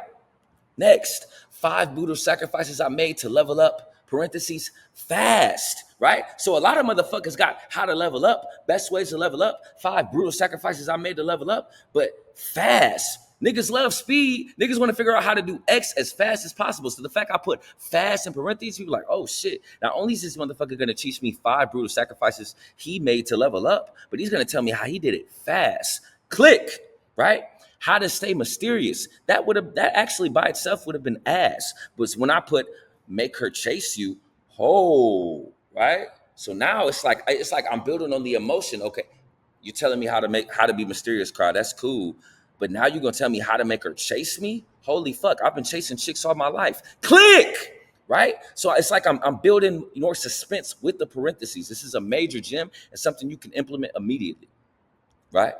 Next, we're going to go into caps, right? So this is just capitalizing certain words within your title to make your video stand out. So in the previous examples, I've done it a few times, but I want to explain it in depth by itself, right? And here's why it works. It grabs attention, right? The big letters are eye-catching while somebody's just scrolling fast through their YouTube algorithm, whether on their laptop or their phone. You got to stand out. Big words is how you stand out, right? It also shows what's important, like words like truth, secret, warning, make people curious, right? I also typically with mine, I usually capitalize the most like enticing and painful words of the title. So like 5 brutal sacrifices I made to change my life. I'm gonna capitalize brutal. Or here's how lust destroyed my life. I'm gonna capitalize destroyed. Right? So this just makes your title feel stronger, and capital words add the emotion and the sense of urgency, like holy fuck. Also, it tricks your brain. Like the bigger letters tell your brain like this part really matters, and you automatically read it different. In your head, you don't even fucking know it. Like if I go back, let me find one. 5 brutal sacrifices I made to level up fast. Like in your brain, you're gonna read this different than if it was lowercase. That's just how the brain works. So it's like you're tricking the brain, right? But again, only highlight the most painful or powerful word or words, right? So I'll give you guys a few examples. 4 extreme habits that made me unstoppable, right? So this is a really, really good one. I capitalized both unstoppable and extreme, right? 6 ugly truths handsome men face, right? So in this, I kind of played on the opposite. So I'm talking about handsome men, but I said ugly truths, right? But I capitalized the ugly. So we be like ugly truths, handsome men, click, right? Then you guys know my one word titles that are caps, sacrifice, right? Now, I will say, if you don't, I would recommend that you get at least 10K subs before you just do one word titles, right? I didn't get on YouTube doing one word titles. I do not believe this would have worked for me if I just got straight on YouTube doing one word titles. You have to put in the reps and the work. I've got to a point where I had to switch things up and spice things up and build my identity with titles in a different direction. So this is something I've been trying and it's been working, but I wouldn't recommend doing this off the bat. So make sure that you get to 5 to 10K subs where you have an audience, you have more of a cult-like following, and you got to spice things up a little bit. Then I would go with the one-worders, but don't go with the one-worders off bat because you haven't built any trust authority within your journey for people to click your videos off a one-word title. You just haven't yet, right? You got to build the reps and build the trust. This is another one that it did very well for me. How to be feared and respected as a man. So feared and respected are the key words within that title. So I made sure to capitalize them, right? This is a major, major gem. Okay. So next, we got the conclusion, right? With titles, right? So as far as characters, fellas, with long form, you always want to stay 55 characters max. Now, I will say, I don't want you guys to be so tactical with this. Like if you got a fire title and it's checking all of the boxes, pain points, parentheses, caps, fucking cliffhangers, if it's checking every single box and it's 56 characters, 57 characters, holy fuck you, dweeb. Don't listen to Cry all the way through. Have a feel for it and say, hey, this is a fire title. It's a little bit over 55. I'm going to use it. But most of the time, fellas, stay under 55 characters because whether a person is on YouTube or a person is on your phone, that's how they'll be able to see the whole title. You don't want to have a fire thumbnail, have a fire video where you checking all 3 pillars of growth, but they can't even see a title all the way through because you got a fucking 100 character title. Right? So this is just a barrier. Stay around this range and you'll be good to go. With shorts, it's going to be 45. So again, you don't want to have a 10-second short where you got a hook, you connected with the pain point. It's 10 seconds. It's perfect. You hitting value, right? But your title is too long. They don't even know what they're getting from the short, right? So you want to have it just 45 characters max with shorts, right? So with titles, fellas, be creative, right?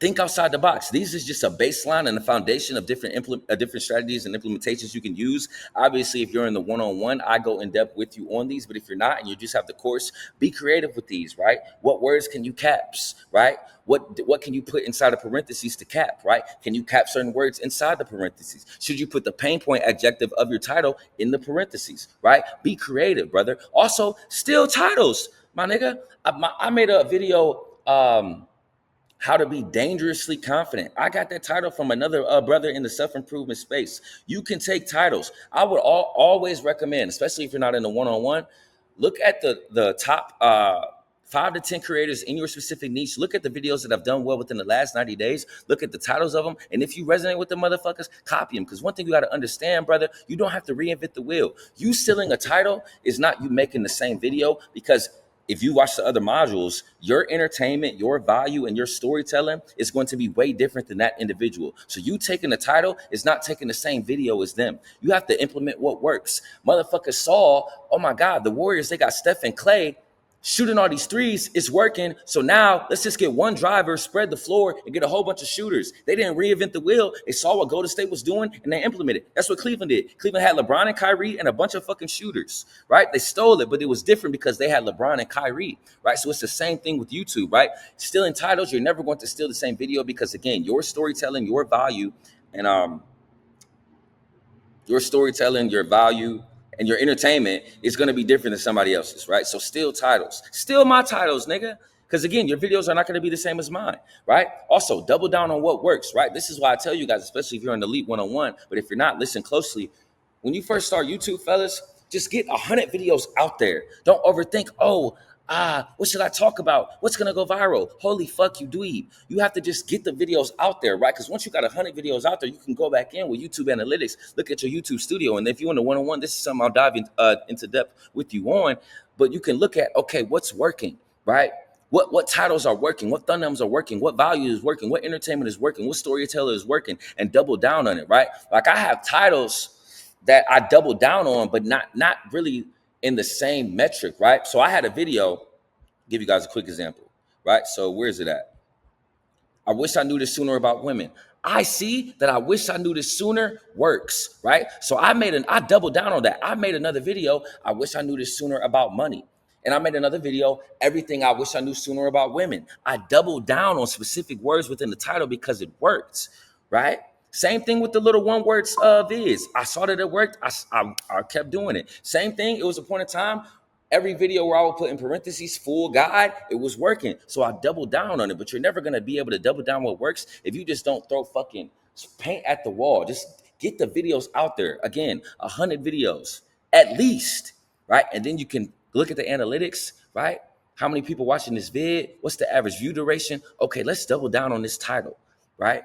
So, fellas, again, watch this a couple times and implement it. Don't be a dweeb. Watch it and be like, oh, Cross said to do this. Okay, I'll do it. No, like as you creating YouTube titles, come back to this module and be like, okay, he said 55 character max. Is this title, is there something I can put in caps with this title? What is there something I can put in caps and parentheses in this title? Am I baiting that motherfucker to click my video with this title? Am I focusing on pain points, or am I being a dweeb and got a fucking nice guy title, right? These are all very good components. And the thing about it is, fellas, my best videos had a mixture of all of these. My best videos had a parentheses with all caps, a cliffhanger, and I was focusing on pain points, right? But you should at least have 1 to 2 of these components in each of your titles, fellas. This is very, very important. So make sure we implement it, and I'll see you guys in the next module. Now that we've went through those, let's kind of dissect this together. So caps, right? You want to capitalize the most descriptive words, right? So I'm going to give you a few examples.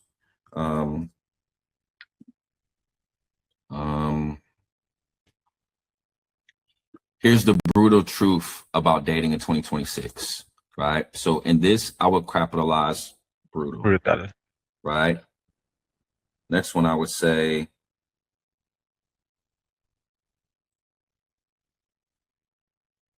how I reinvented my identity in 86 days. What would you caps here? Reinvented. My guy. Okay, we're getting somewhere, right? Okay, let's do a couple more.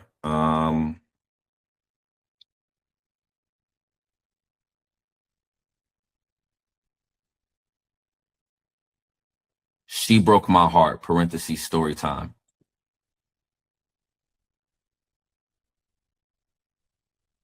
Broke.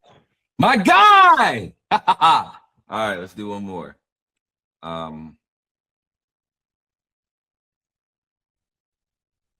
I've dated 67 women over the last 27 years. Here's what I wish I knew sooner about heartbreak. Heartbreak. This is a tough one. I wouldn't use this title ever because it's too long, but if I did, you're correct. This is what I would do, right? Now let's talk about the parentheses, right? Now, parentheses and caps have the same ideology. Statistically, when when anybody reads a title, they read parentheses and caps different. All that does, Algin, is when they read something different, the longer they stay on the video, and the longer they stay in the video looking at something, we increase the probability that they watch it all the way through. And if they watch it all the way through, that's how we get more views, right? So we're just trying to make them sit and look at this longer, right? So that's why we capitalize the most enticing word, because they're literally going to read it different in their mind. We're going to be like, here's the most brutal truth. Oh shit, let me watch this, right? Here's how I reinvented my identity. So with the parentheses, right, you can put, you know,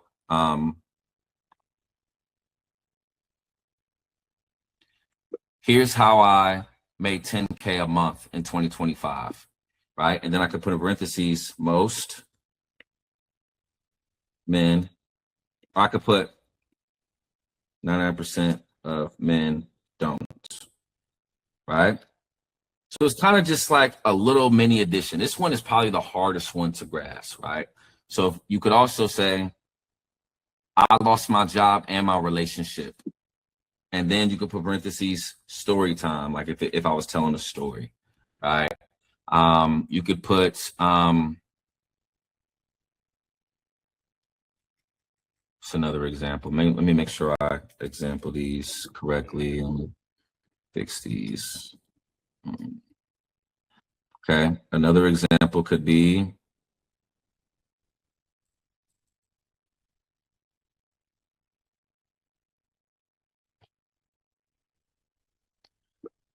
she broke my heart after I found out this. Parentheses, you could put, so for this one, I would caps this, right? Sometimes the 4 words can be the ones you caps if they're not first, right? She broke my heart after I found out this. You could have did hard as well or broke, right? But she broke my heart after I found out this, and then I would just put raw reaction maybe. Don't you want to add the broken heart and this on a capital? Are you not doing that?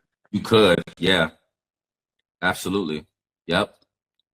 Let me give you one more with parentheses.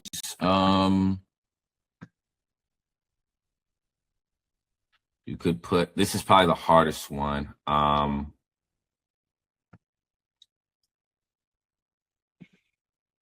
Here's what most men don't understand about women, right? And then you could put harsh truth.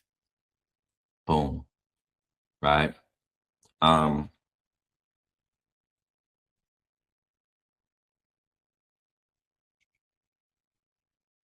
Every man thinks they can be a millionaire until they understand this. And then you could put brutal reality or brutal truth, yeah. You know what I'm saying? Right? A good default, I'm not going to put this here because I want to push you. With a good default, actually, let's do quantifications together before I give you some defaults. So let me, okay, let me add these, let me see. How I changed my life in 2026. Here's how I'm changing my life in 2026. If I would have knew this sooner, I would have been a millionaire. This is the mindset I'm using to become a millionaire in 2026. Boom. So I used all 4 in very similar instances. Boom, boom, boom. I actually will bold these as well, so you know. Okay. Boom. All right. So we got that one down. Right. Now percentages, let's give you some examples for these, right? Here's why not never become successful. Here's what the 1% don't want you to know. Right? So I use both that we talked about, right? Now we can use days, right? I'm giving myself 154 days to retire my mom. Parentheses, here's why, close parentheses. Boom, right? Let's do another one. This can be days, weeks, and or months or years, right?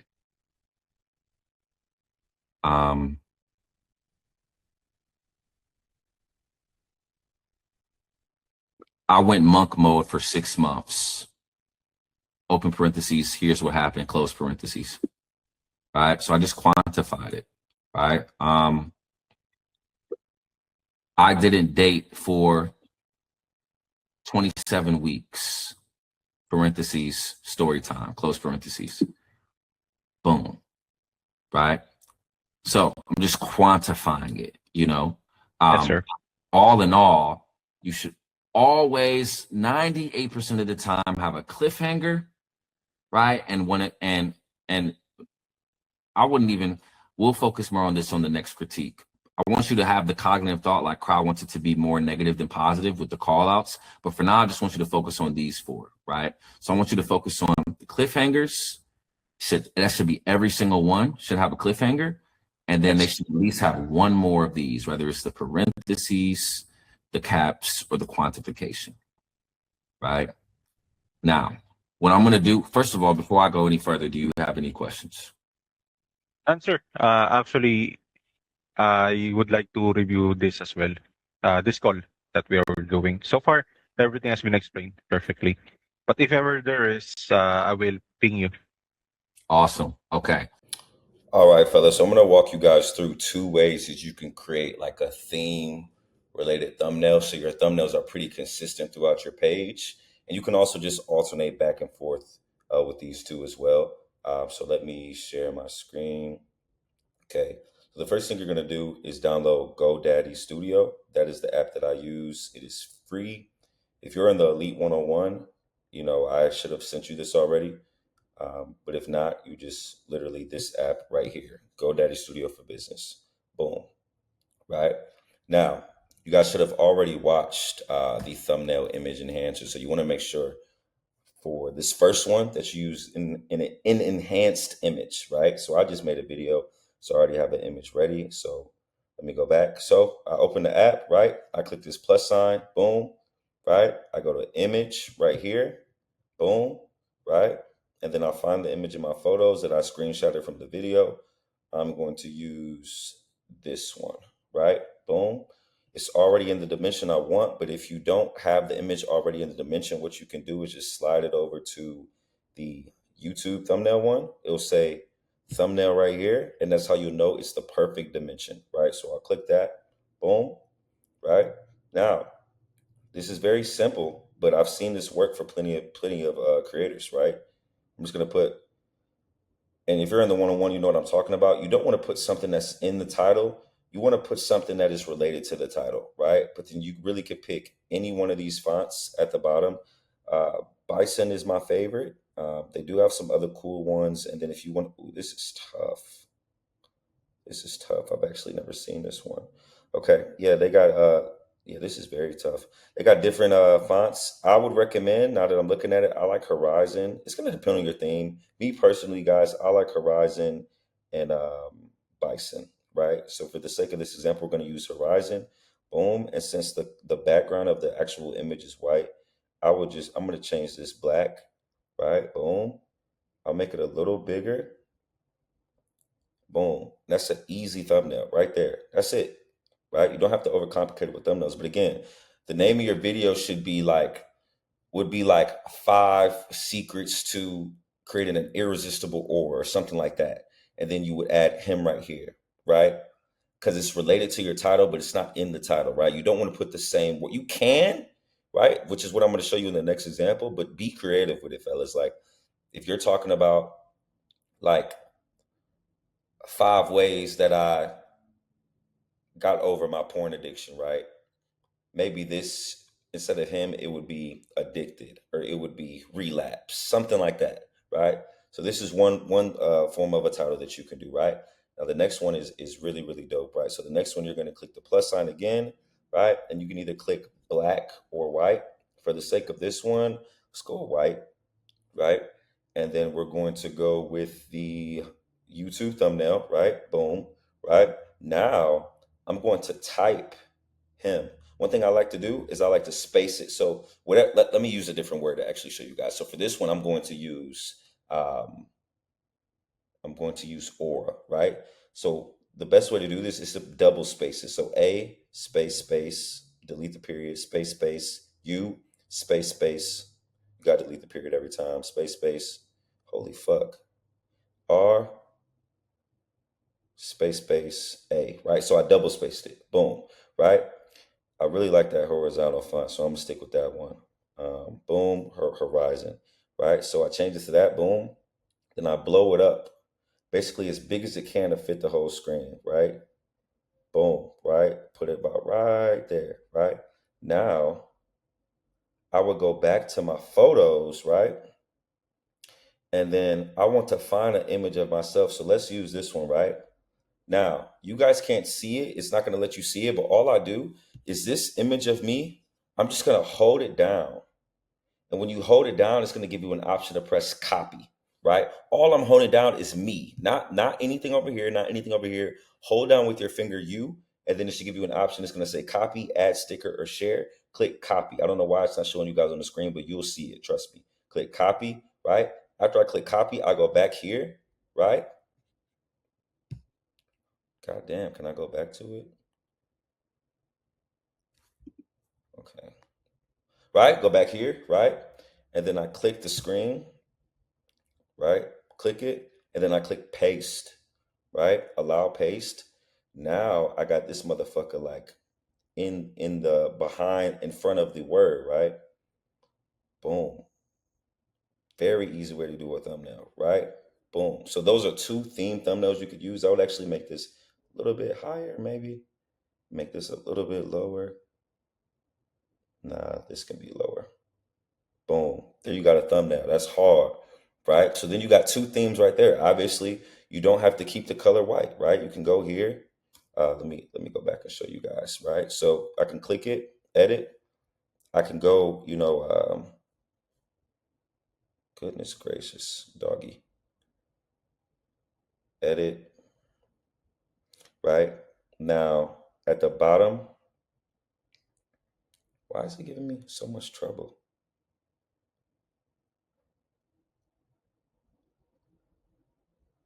I'm trying to change the color for you guys, but okay, there we go, right? So I can change the color to anything I want, like boom, right? Light blue, right? Then I can also change the color of the font. If I want to change the color of the font, just click edit. And I can always see everything that's in the image up here with these three boxes. So I click these three boxes, and whatever I want to edit, I'll just click it, right? So I'm gonna click this. Now it's giving me the options to edit it, right? And then everything I want to do with the edit is at the bottom. So I just want to change the color. I'm gonna go to color, right? And I can change this motherfucker white if I want to, right? But whatever image you have, guys, it doesn't have to be an image from your video. Like I use the image from my video. I actually might start doing these thumbnails pretty soon. But I use the image from my video, right? But you could use an image from like just your everyday. Let me show you guys one that I did this same theme with. I put him on the screen, but I didn't use okay, no, that's not it. I used it for my aura one. Where is it at? This one, right? So I did this image isn't from my video, right? But I used it, right? All I did was the same process. I hold it and use it. So if you have other images of yourself, like maybe it's an image of you like a before and after image, or maybe it's just an image of you got that shit on. Maybe it's an image of you posing in the mirror, whatever the case may be. You can use that image, but this is a great way to have your basically your page themed and a simple way to have a quality thumbnail.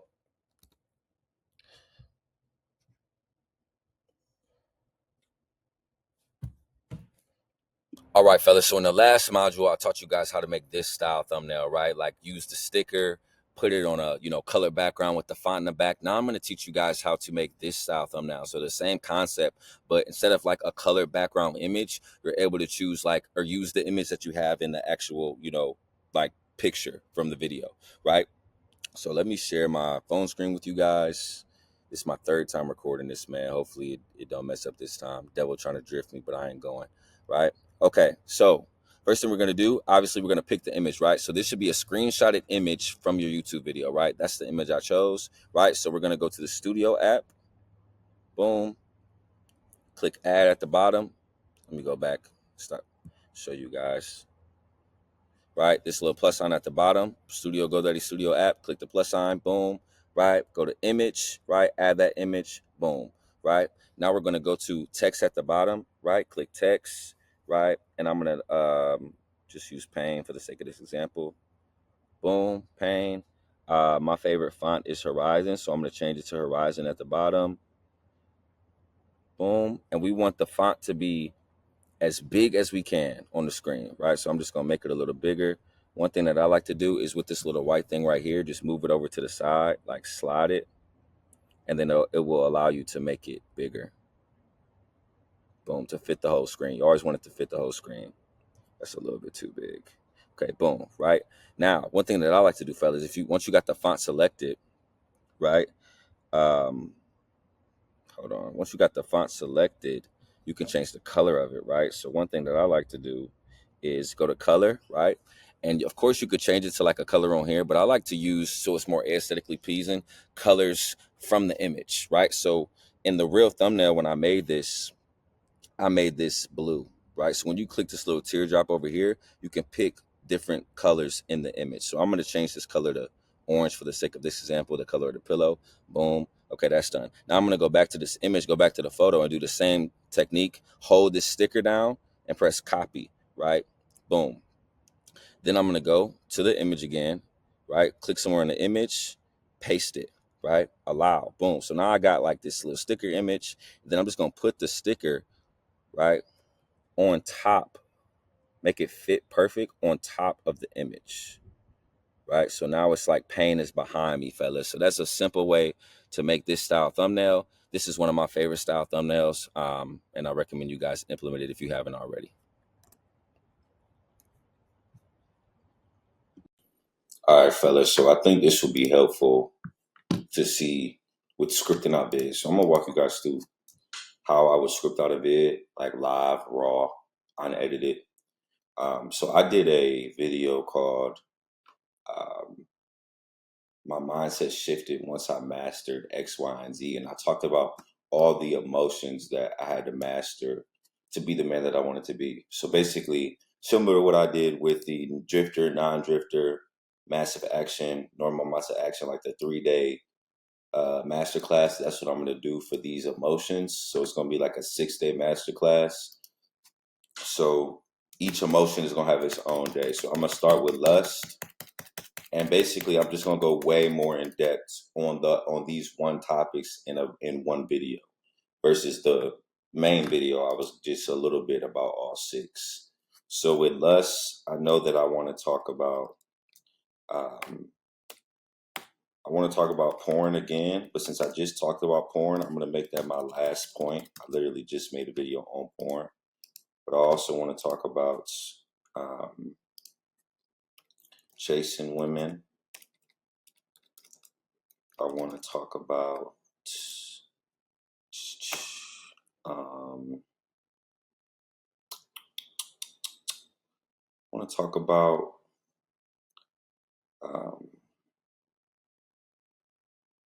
relationship integration versus relationship balance, right? It's very important to use your thoughts before you ask ChatGPT for assistance. Like ChatGPT is a great tool, but like you have to make your YouTube to you, what you think, right? Like it's your channel. It's not ChatGPT channel. Like ChatGPT is a last resort. So there's times I get stuck and I may or may not on this video, but right now I'm just letting my thoughts flow. And pretty soon I'm gonna get in a state where everything gonna be just coming out and you'll see. But I want to do at least 4 to 5 points. So relationship integration versus relationship balance. What else did I struggle with as far as lust?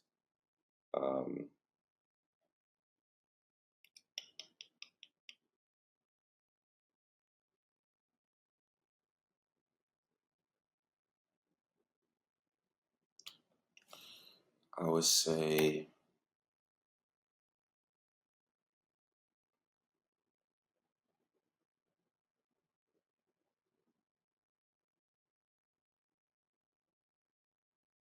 I would definitely just say sex in general.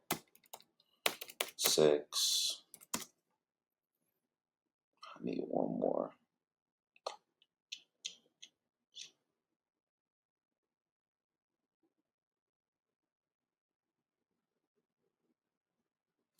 Chasing. And then I'm going to actually call this attracting. And then I'm going to talk about like chasing women instead of attracting. Boom. Okay.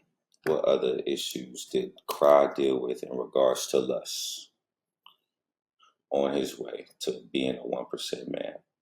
Let me think.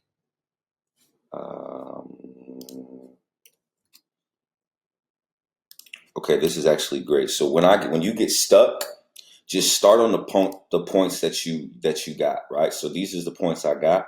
So let's talk about it. So I always start my videos, if you pay attention, my first 2 points are typically when I'm talking the most. And the reason I do that is, one, because I want to make sure that I catch the listener right away. And two, the points that I wouldn't say I'm not educated on, but the points where I just don't have a lot to say, I want to save those for the end. Right, I want to talk about the stuff that I'm the most passionate about, the most educated on, right at the beginning, whether it's a story, value, education, whatever the case may be. So I think that these two, again, I want to make sure this is last because I just talked about it. But I want to probably talk about these two first. So I'm gonna put these up here. Boom. All right. Okay. So I'm about to just go through this, and feel free to watch this on like 1.5 speed because I'm not editing this. I really want y'all to see like raw how it looks for me. Like, so let me see. Relationship and integration versus relationship balance. So okay.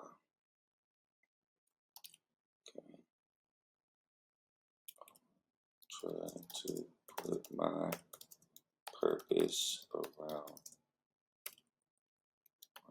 women.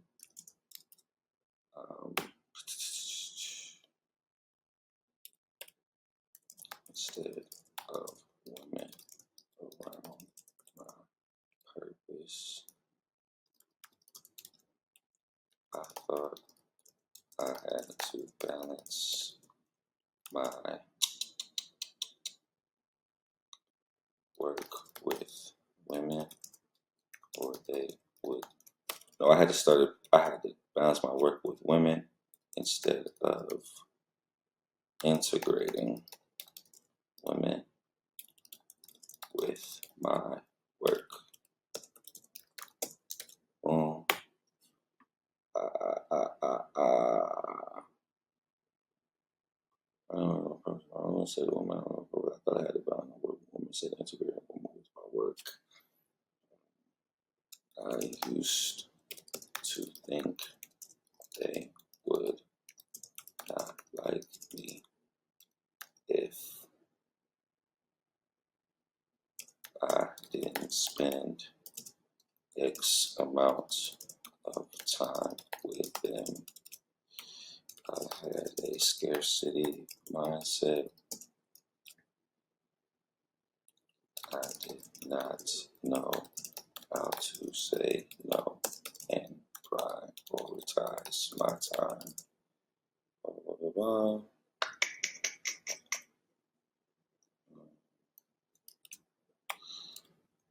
woman, I was stepping into her world instead of her stepping into mine. So this is going to start off real sloppy. Like, you're just going to see a whole bunch of thoughts on the page, but at the end, I'm going to show you how we're going to clean it up. But the first thing you want to do is just get all the ideas out. Relationship integration versus relationship balance. Then I know how to say no. Probably took my time. I was stepping into a world instead of stepping into mine. this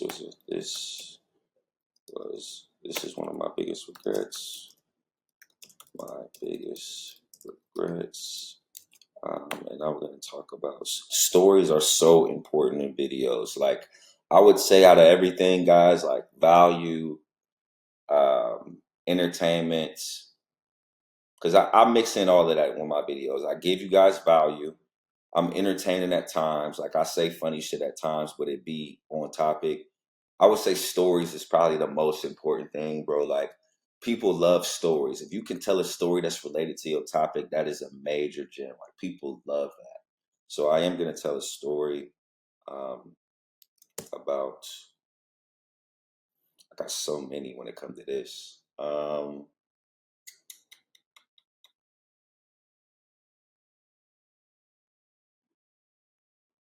going to just talk about my ex, but I'm not going to say her name. Okay, so blah, blah, blah, blah. But what do I want to go in depth about? Everyday battle with my purpose and my grind. Okay. And then I'm going to talk about the trap that women do, like trap. It's a trap. Women want you to be a high value guy, but pull you away from the things that are making you high value because they want your time and attention.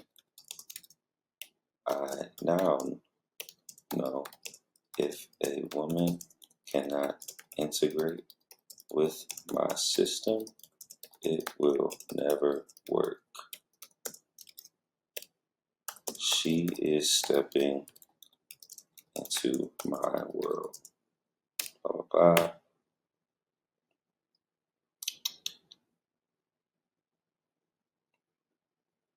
Okay, that's enough for now, right? Boom. Okay. I didn't like women who liked me, and this caused me a lot. Wasted a lot of time and energy. Boom.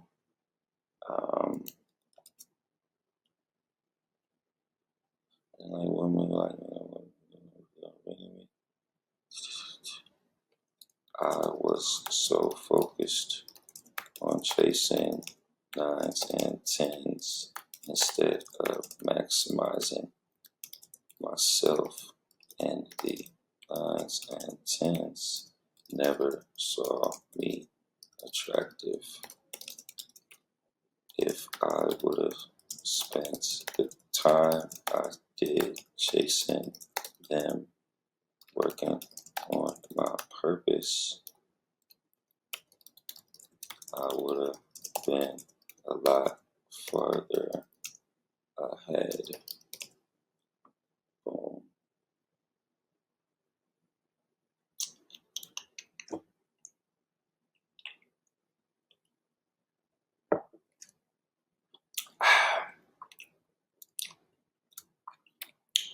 I was always compromising. Nah, that's kind of the same as what I was just saying up there. I didn't like women who like me. Women. It's so important to like the women who like you. I want to like women who like you. It saves you time, energy, and effort, and the experience is way better. I used to think looks were everything. When it came to the women I was chasing. Now I know character is the most important trait. Looks will go away.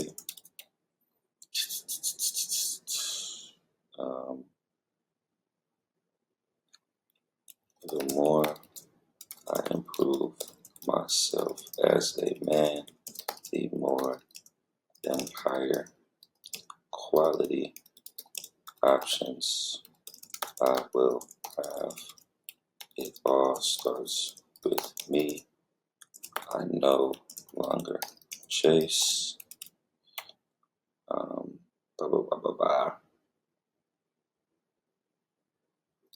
I went through so much emotional turmoil, double texting, over communicating, overthinking. What else did I fucking do?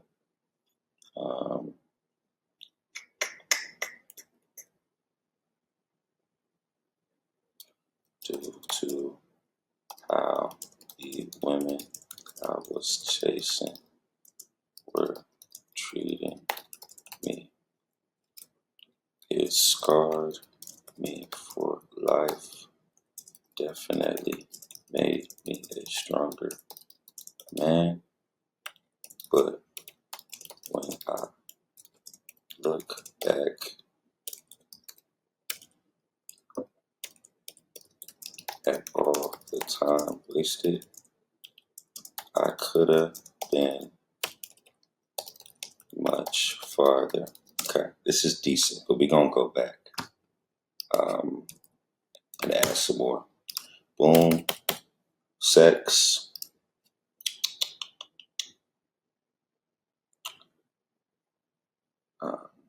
I used to let sex control me in the relationships that I was in, especially when I was young. Especially when I was young. If the sex was really good, I would find myself compromising my morals. Let me just do it like this because it's a few things. Compromising my morals, skipping the gym, letting things slide, taking her back after disrespect. What else did I used to do? Remembering my morals and principles. Right, principles. As a man, skipping the gym, taking a back after disrespect, spending money I didn't really have, all because I was addicted to the sex. I wasn't attached to these women. I was attached to the way they made me feel sexually.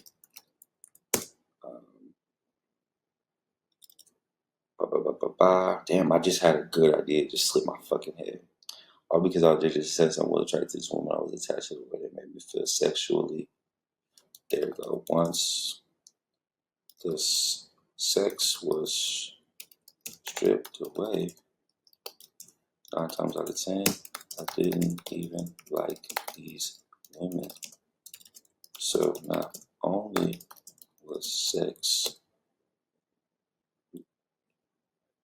pulling me from my purpose, but it was also something that I started to prioritize with meeting women before I even got to know them.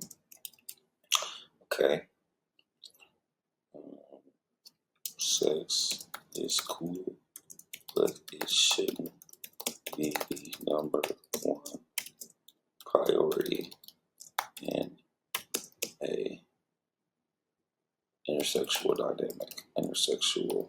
dynamic. There's a lot of women with good sex, but there's not a lot of women with good character.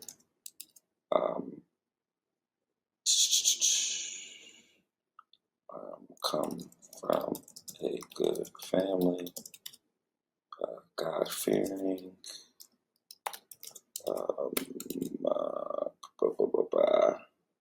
feminine, caring. I ran through those qualities is what I should have been focused on. And maybe I'd be in a quality relationship with a woman who can integrate with my life right now. Something just popped in my head that I could talk about on this one with the integration.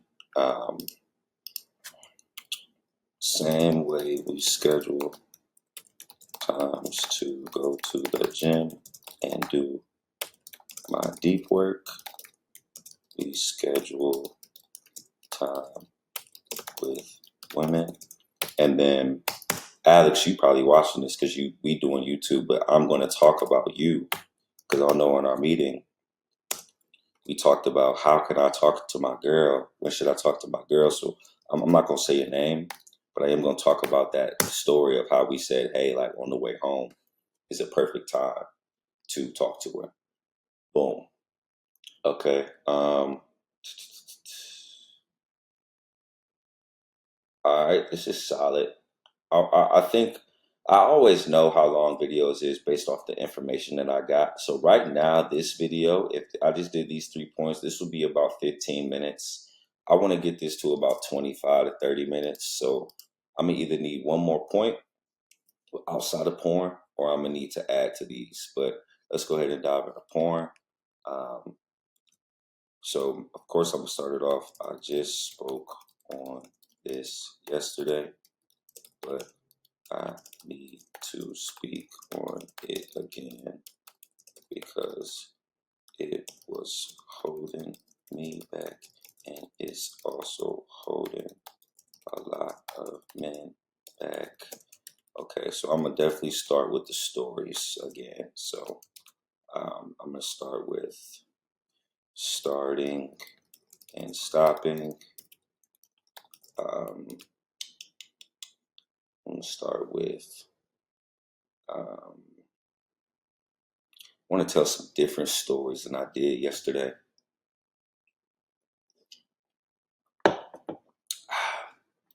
Got so many when it comes to porn. I'm trying to think.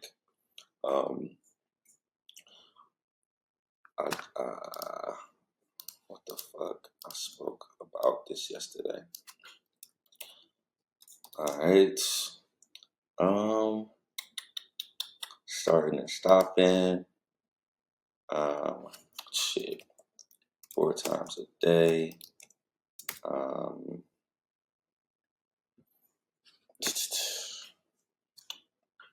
What other stories do I got that I didn't talk about yesterday? So this is where it gets tough, and this is where I always try to separate myself as a YouTuber because I don't want to keep talking about the same shit. So even if I am going to speak about porn again, I don't want to be repeating the same things. That's the comfortable thing to do. I'm trying to push my limits. So even if it's going to take me a minute to sit here and figure it out, that's what I'm going to do. But you also got to know sometimes to repeat the same things. Like you have to know the time frames when you can repeat the same things because you also have to keep in mind you're getting new viewers. But since this was just yesterday, I'm not going to say the exact same things. Starting and stopping 4 times a day.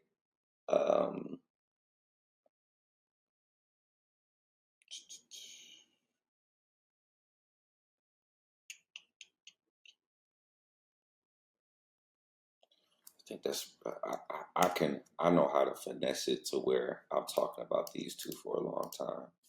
So that'll be enough for the stories. But if I think of something else, I'll come back and add it. Again, anytime your brain has a fart like that and you can't think, just go to the next thing. Because at the end, we're gonna review everything and try to tighten up different areas where we can add more. This takes me about what time did I start this? We about 23 minutes in. This should probably take me about 45 minutes, sometimes an hour, depending on how long the vid is. Stories starting and stopping 4 times a day. Then I want to talk about the 4 stages of a habit. Okay. Instagram and TikTok alone were holding me back as a man when it comes to porn. And then I'm gonna talk about the 4 stages of habit. So you got cue, craving, response, reward. I don't know why I keep sliding up like that, fellas. Like this shit's starting to piss me off. Cue, craving, response, reward. And then I'm gonna talk about like what each of those are. Cue is girl shaking ass on IG. Craving is damn I'm horny. Response is go watch porn and jack off. Reward is obviously when you ejaculate. But I'm gonna say, but it all starts with the cue. We gotta get off these social media platforms unless we run a business. The devil drifted me for years with this one tool of lust. Okay. All right.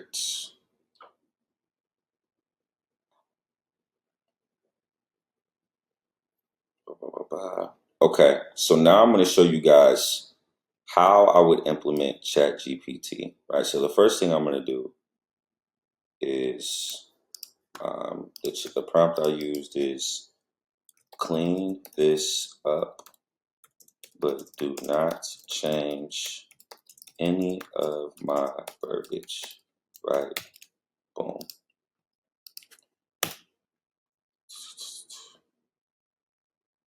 All right. So it's just going to organize it for me just so it looks better and it's easier for me to comprehend once I get up there on the whiteboard. Right? Boom.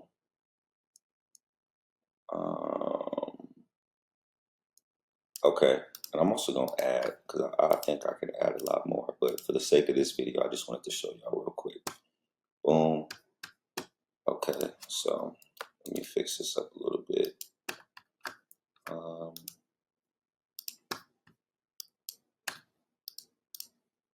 Actually make them that big.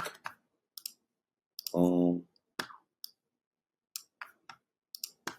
Boom. Bam. Okay.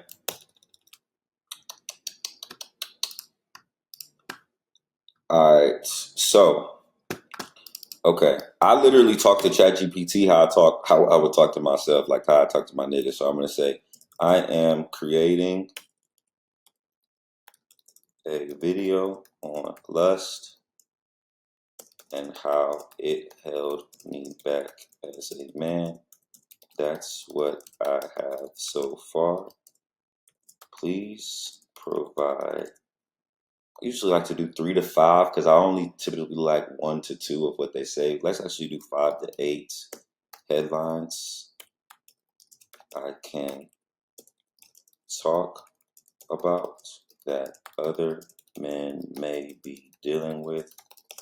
And what you got to also understand, sometimes like, and you'll see once I do this, sometimes ChatGPT will give me some information, but the information will spark things that are personal to me. So it don't be like they giving me shit from my video. Sometimes they just spark like, oh shit, I remember when this happened. Like they could say, you did, like they could give me an idea and I'd be like, oh, I had a story with that. And it could be one of these points, right?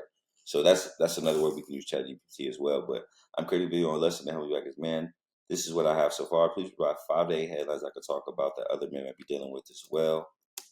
And provide 5 talking points for each. Make sure I put in-depth talking points. All right, let's see what they do.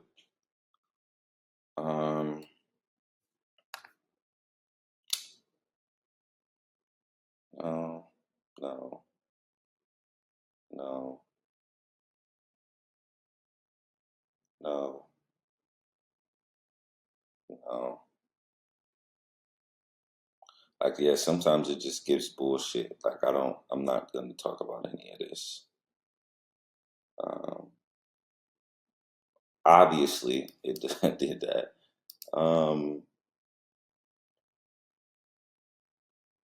I guess I could add like wasted time to this one. So much.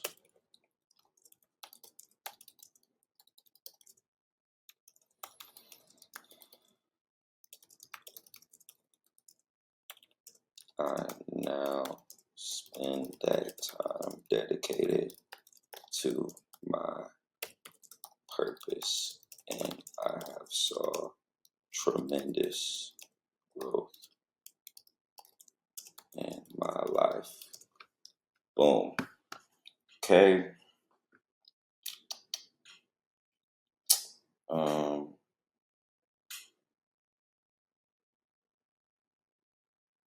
I do like this stuff.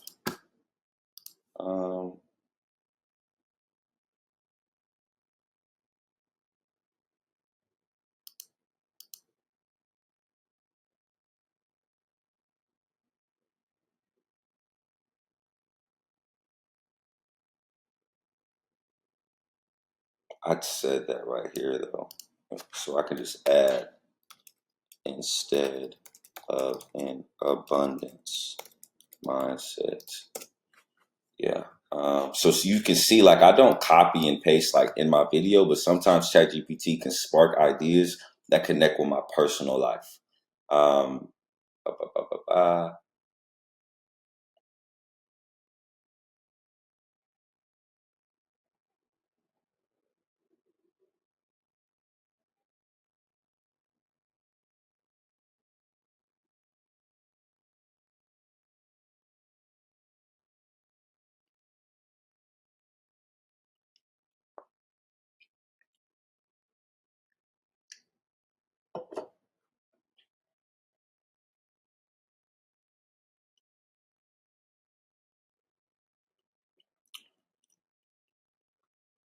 I think I can definitely go more in depth with this one right here. Like although they're not giving me nothing, they're definitely like my brain is working and it's getting into a flow where ideas are starting to come. So I just had one and I lost it because I was trying to talk to y'all. Let me see, chasing women versus attracting women. That's what it was. I want to talk about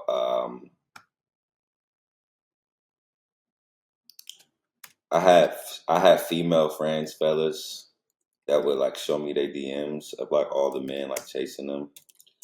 So this would be a great segue where I talk about those stories and like how all men say the same thing. And they never like the women. They never like the men that are chasing them. They like the men that aren't giving them any attention. And say things, and they usually are chasing the guy who is not chasing them.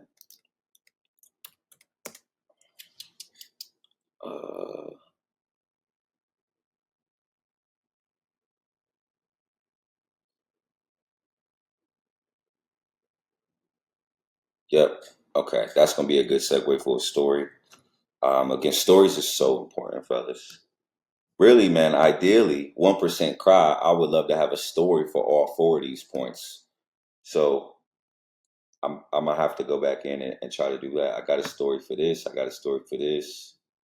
I don't have a story for porn. I probably won't have a story for it because I talked a lot about the stories yesterday, but I do want a story for this. And I got plenty. Okay. All because I was addicted to sex. I want to talk about, man, there was this chick named Natalie, bro, that I used to be in love with.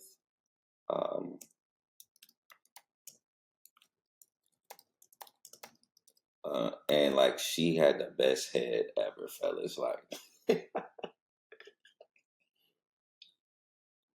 and I was so addicted that it caused me to lose my scholarship when I was at JUCO. Like I started fucking off, not taking basketball serious.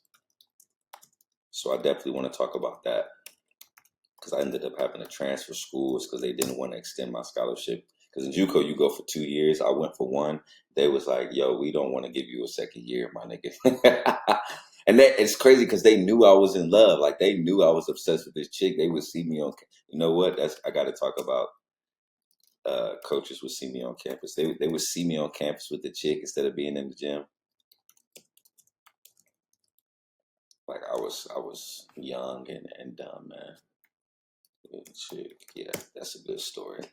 All right, so now it's getting to the nitty gritty. This typically looks like a really good video script. Like if you look at the one of yesterday, this is yesterday's. So it's getting to that point. We definitely getting there. But remember, in the beginning, fellas, it looked like a bunch of bullshit, right? The thoughts wasn't flowing out, right? You got to just get over that hump, the first 5-minute hump, and then the thoughts will start flowing. So while I'm thinking of more ideas, I do want to come up with some titles for the sake of this vid to show y'all how I think of titles. So this is lust related.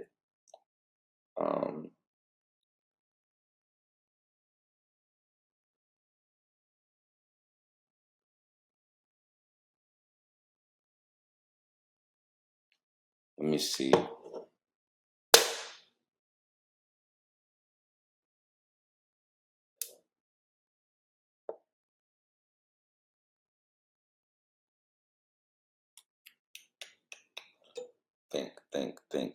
Think.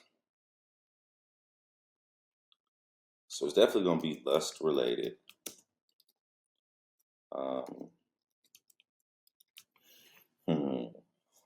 Sometimes it takes time, fellas. Some titles come to me right away. Like, let me see. This title came to me as soon as I made the video. Everything that turned me into a monster came to me right away. Like, you can see, this is one of my this video got a lot of love, but the script don't look too much in depth, right? That's okay too. So don't think like, oh, my outline gotta be this in depth for the video to be good. Like, nah, this one was not in depth at all, right? But I had a lot of stories. Remember, I was talking about everything that turned me into a monster. I was talking about every job.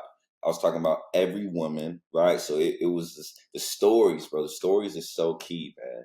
Again, value and entertainment is important, but especially when you're trying to monetize, like all of you guys watching this, y'all want to monetize and do coaching. Like, y'all want to have a mentorship. So this is, you want to tell stories related to the value you're giving. It's going to be very, very important for you. Even when I talk to a lot of you guys, like on our first call, like y'all would talk to me about stories I've said and be like, damn, I really related to that. So that's what you're going to be doing for your audience as well. Lust related.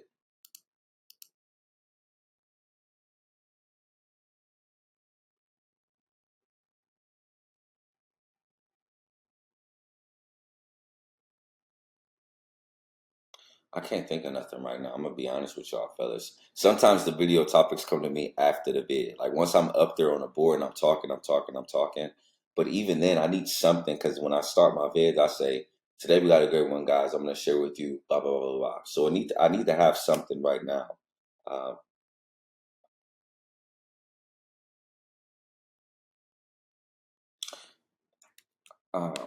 Here's how lust held me back as a man.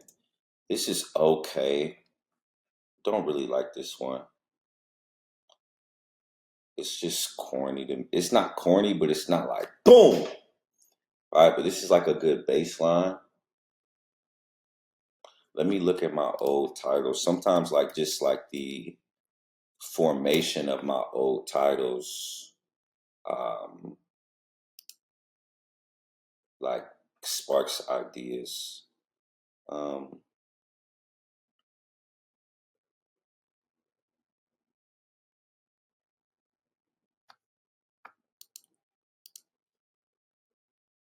Dangerous has been working very well for me in titles.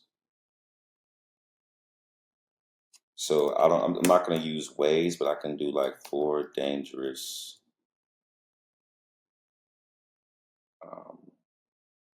something. So that may can fall in there. Watch this video. Watch this video. If you struggle with lust, and even that's okay. I'm really not feeling none of these so far.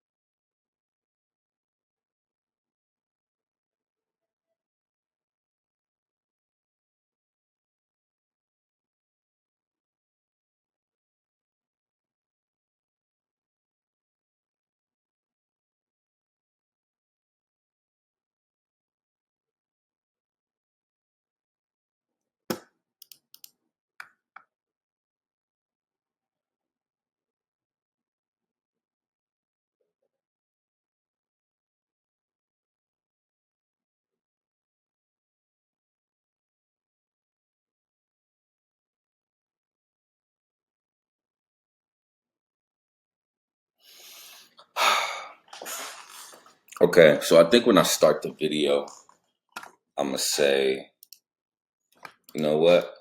Let's sometimes ChatGPT can give me ideas with my title, but they very rarely give me a title. So I'm gonna say here are 3 titles I have.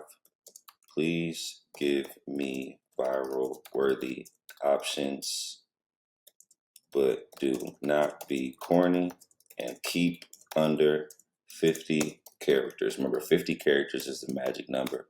You can have a title that's above 50 characters, but 50 characters is going to be, I actually do like this one. Because I like how they took the here's out. If you struggle with lust, watch this. I like that one a lot, ironically. Maybe it's because I usually don't say do not be corny. I said that today in the prompt, so that might be a gem moving forward. I like a lot of these, man. Wow, I'm surprised.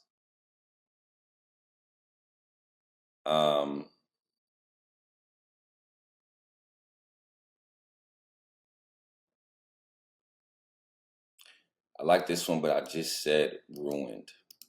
So what I do sometimes, fellas, I say, give me 10 synonyms for ruin, right?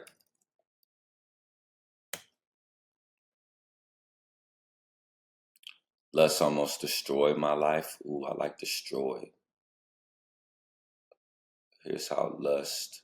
I like here's how lust almost destroyed my life. Almost. Not almost. I'm not captioning almost. Destroyed my life.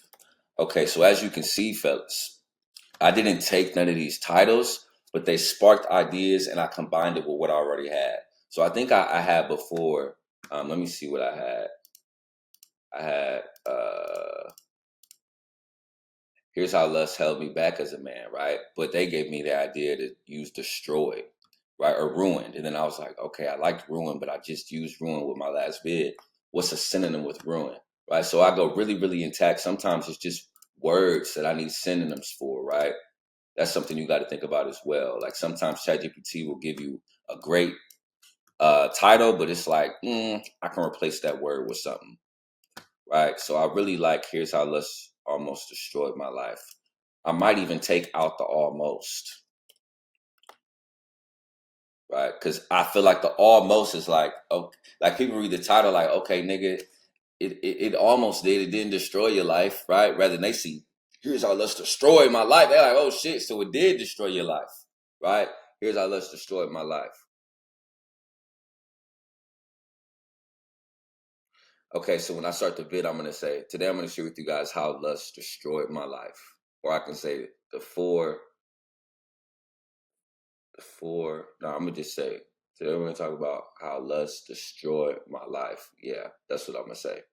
All right, I really like this title. Here's how lust destroyed my life. Simple, straight to the point, got something capitalized, less than 50 characters. Yeah, this is going to be good. This is going to be good. I really like that. Right. So that's how I would do a video, fellas. I don't want to keep this too much longer. I probably am going to like take a walk around my house and think for a second because I want to add a little bit more and get more in depth with these topics. But I just wanted to give you guys, I know some of you guys are locking in on the YouTube and we plan to all lock in on that here shortly. But I wanted to give you guys something now because I know that you all have time blocks where you're focusing on YouTube and you're scripting out videos. So I think this will be helpful a lot. Let me know if it wasn't. Let me know if you like cry like this is not what helped me. But also let me know if it was because I can start doing more stuff like this. Like I'm literally going to buy for you guys. Like I'm going to buy a computer today because with this computer, it's a 2017 Mac desktop and I can't screen share. And I want to be able to edit videos like so I can loom them and you can see my screen and I can't do that with this desktop. So I'm literally going to buy another computer today so I can start doing that. And then I'll have another loom for you guys to see that as well. But we'll also be doing that on our weekly calls. So let me know if this was helpful, fellas. Again, I'm going to text you this, guys, but I will watch this on like 1.2, 1.5 speed just because it's so long. But this can be something that you watch like, this can be something you watch during a deep work session, or this can be something that you watch like right before you go to bed, like maybe watch 15 minutes before you go to bed, 15 minutes in the morning, so you're not wasting too much time. But I hope this was helpful, and I want y'all to be great, bro. So also let me know if there's something else you want to see that I can loom, right? But again, I'm trying to see y'all win, bro. So I'm going to get this over to y'all, and then I'm going to take a lap around my house and add more shit, but and then you'll see me today do the video. So I think that'll be helpful as well to see, okay, I saw the notes. Now let's see how he implements it, right? So I hope this was helpful, fellas, and I will see y'all soon. Typically, 99.9% of the topics I talk about on group calls and YouTube, I'm pretty educated on. This is probably one that I'm not so much, but I still want to, like Cass wanted me to do the group call, I'm going to do the group call. I want to tell you guys how I use AI, right?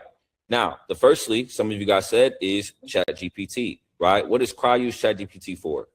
Number one is organization, right? So like if I go to, let me share this tab. If I go to like Tyrese, I'm gonna go to our group, our Yo dashboard real quick, right? If I go to hopefully this don't click out. Actually, you know what? I'm not even gonna do it like that. Let me do it like this. Every time I click a new tab, fellas, it click out. So if I do click out, fellas, it's not like my Wi-Fi or nothing. It's Google Chrome. Damn, why is it not doing it like that? Hold on, fellas.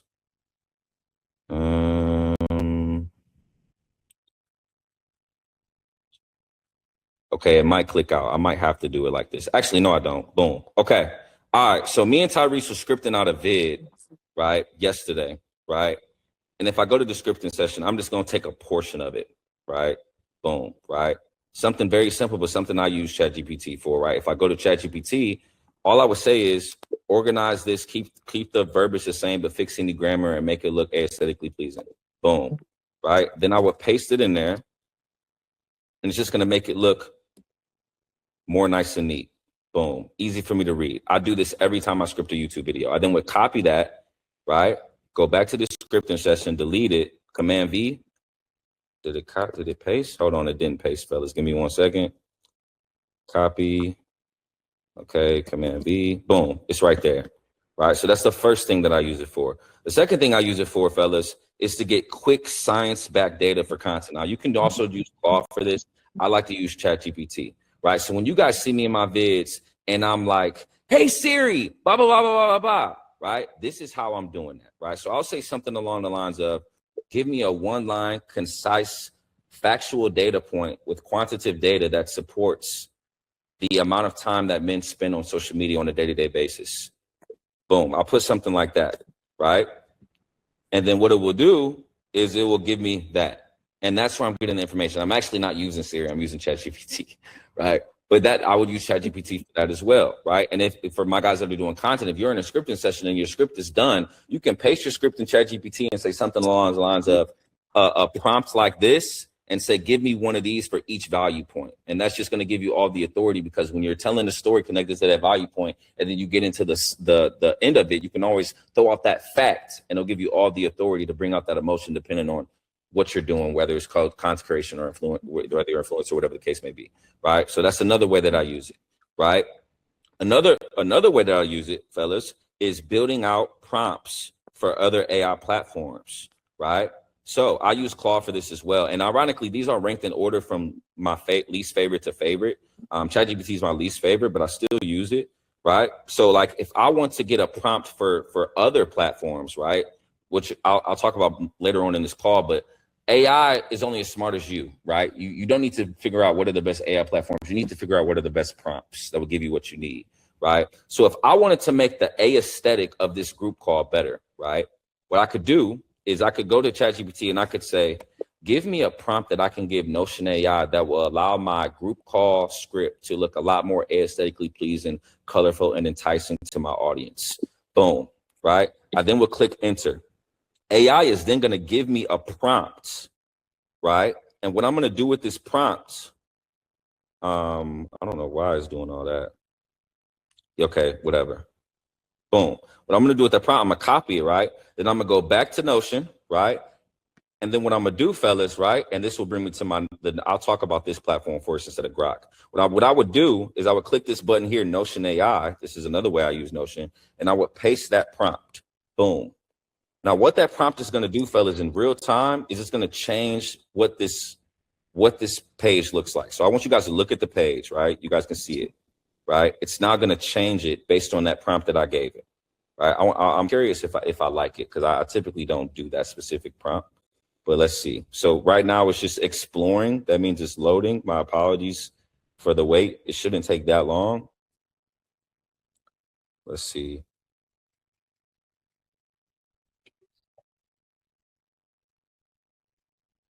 Okay, it is taking a little long, right? But what I will do, fellas, I'll show you this, right? The rough draft of this group call looked like, let me find it where I had a lot of information, but no visuals yet, right? So it looked like, yeah, it pretty much looked like this, right? So I went from this to this, what you're seeing now, right? And all I did was I didn't use ChatGPT to get my prompt, but I put a prompt in here and said, I'll just go right to Notion AI. So Notion AI is the second platform that I use, fellas, right?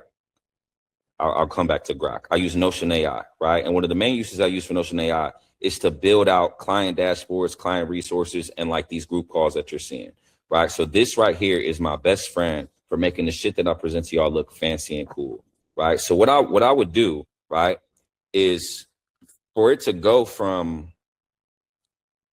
where was it at? Here to just these, like, well, let me use this one. To just have the information there to what it is now. All I did was say, Please make this page more colorful and aesthetically pleasing. Use GC017, GC016, and GC015 as a reference, right? All those are, fellas, is my previous group calls, right? My group calls are called Group Call 18. All I had to do was use the other ones as references, and then I need you to make this one look like that. Boom, right? Now, what if I really wanted to be a dweeb with providing y'all value, right? Watch this. I could click a new page, right? I can go to Notion AI. I could be like, on this page, I want you to create a group call structured around mindset. I want to have 4 pillars. I want to focus on motivation, discipline, faith, and auto suggestion. I want those to be my 4 main points, and I want you to structure out this group call page for my members. What I want you to do is utilize GC018, GC017, and GC016 to modify the structure of how this page should look. But I want you to use the specific points that I gave you, and based on all the other information that you have of how I type and what I think based on previous prompts and scripting out vids, make it sound like me. Boom. So I could put that in here, fellas, and I hope this does it fast. We about to see, right? But it's probably, I've never done this before. I don't do my group calls like that. I actually put in the work. I'm not a dweeb. But eventually, when I'm 100 group calls in, it probably will be able to do this. But 18, not so much. I don't have that much data for it to know. But it's going to create it. I do want to wait for this one, fellas. So if it takes like 2-3 minutes, I think it'll be worth it. So please bear with me. Actually, while this is waiting, I'll go right back. I'll talk about Grok a little bit. So Grok, I only use for thumbnails, right? And I haven't used it recently, but I have used it before. Right. So for my content creation, guys, if you look at my thumbnails that were like animations, well, I used it for a couple. So like this one, this is a cartoon, like these 3 right here. I use Grok for it.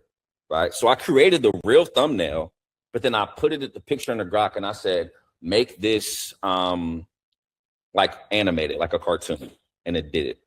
Right now, you could do this with ChatGPT as well, but ChatGPT gives you like limits. Like you only could do one, unless you have the Pro, you only could do it 1 or 2 times. I like Grok because it's free. And you could do like, I could tell it to make 10 of these, like these ones, and it would make it.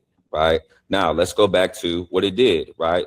Notion AI. Boom. So it created that template for me. Right now, I would never do this, at least not right now.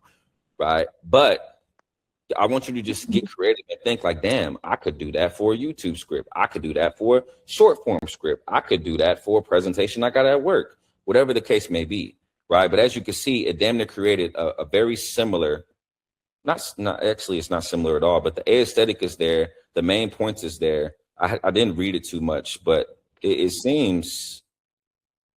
actually seems like a good, it's basically built it out as a template. So this actually wasn't bad as I thought it was going to be. But that's just an example of how I would use Notion AI. Same thing with like, if I show you guys like the template of this dashboard, right? Now, this dashboard was given to me by my mentor, but I can tell you right now, it didn't look nothing like this. I added a lot of this stuff. So the powerless completion rate, right? The reason I'm able to click generate and it gives you that powerless completion rate is because I got a prompt in here, right? So every time I click generate, right, it generates your powerless completion rate, and that's when I congratulate you or call you a dweeb on a call. But I built this out using Notion AI, right? Now I'll get to this more in depth in a second, but I literally, you gotta talk to AI like it's a person. Don't make the mistake of talking to it like it's a robot. I told AI like, yo, this is my business. This is what I do. I have a list of high leverage tasks that my clients and myself must complete every day on a day-to-day basis. We track that on a week-to-week and month-to-month basis. I want to have something cool and fancy on the top right of my dashboard that gives me the powerless completion rate and is able to analyze the monthly analysis so we can see how many days they won on a month-to-month basis, and they always know where they are. And I want anything 75% to be highlighted in yellow, anything 80% to be highlighted in yellow, anything 90% plus to be highlighted in green. And I had to keep doing that probably like 20 times to tweak certain things for it to get to what we have now, right? So this is honestly one of my favorites. It's not my favorite AI platform, but it's definitely one of my favorites, right? So let me, I fell off script a little bit, fellas. Let me dial back in. So yeah, I use that for mostly like internal resources. Like even if I show you guys like stuff like this, like I'm giving y'all a shit ton of game right now. like stuff like this, right? So this is all of your guys' dashboards, right? But the cool thing that I have, like, is something like, no, that's not it. Where is it at? Clients, master, boom. So this is like every guy that was ever in 1% Academy, right? So I got their name, whether they completed the program, what program they did, their start date, their time zone, their email, their phone number, their weight, their starting weight, and I link their dashboard. So if I click my brother Femi, right, this is how I prepare for calls, right? So like when I don't just show up to your guys' calls and freestyle, like I'm always prepared of what we're going to talk about, right? But if I'm preparing for a call, I would always come here and then I would just click this Notion link here and then it would take me to their dashboard. I'm not going to click it because it might fuck up, right? But I built all of this stuff with this little cool guy right here, right? But that's what I'm saying. Like you probably like not you guys, but like anybody can do this. The issue is that people like it's not AI, it's the prompt. It's how you talk to it, and then that's what it will create, right? It's only as smart as you, which I'll get more in depth in a second, right? Next we get into Claude, right? This is my second favorite, right? So Claude, I use for a lot of shit, man, right? So I'll go one by one. The first thing I use Claude for is my YouTube community posts, right? So if I go to, and fellas, one of the biggest things my mentor told me is people that can dissect information, and even though it doesn't directly apply for them, figure out how it can be best suited to you. So even if you're not on here and you don't understand content creation, look at it as a lens as, oh, I don't do YouTube, but I could do that for this specific task, right? So when I'm on you, if you go to my YouTube, fellas, right, and you go to the community posts, I'll post one of these every single day, right? Every single day, right? And if you're doing content, you should as well. I don't throw it at you at first because I'm big on standardizing for optimizing. But if you're not active and you're looking to seek more pain, do it. It's going to help you. But my theory of doing it is one, I do it one time a month and all of them are already scheduled. If you look at, I got the schedule tab highlighted. This is for June 30th. This is for June 29th and so on and so on and so on. They're already scheduled. If I click them, they're already written as well, right? What I'm trying to tell you fellas, right, is that AI did this for me, right? So if I go back to Notion, right, and I just type in June community post, right? I had Claude do this for me, right? So I did, you know what? I'm gonna do it right now live so you guys can see, right? So I'm using Whisperflow. So if I'm talking, I'm just like pasting what I'm saying into Claude, right? I'm gonna paste my YouTube channel below. I want you to look at my most recent 30 videos.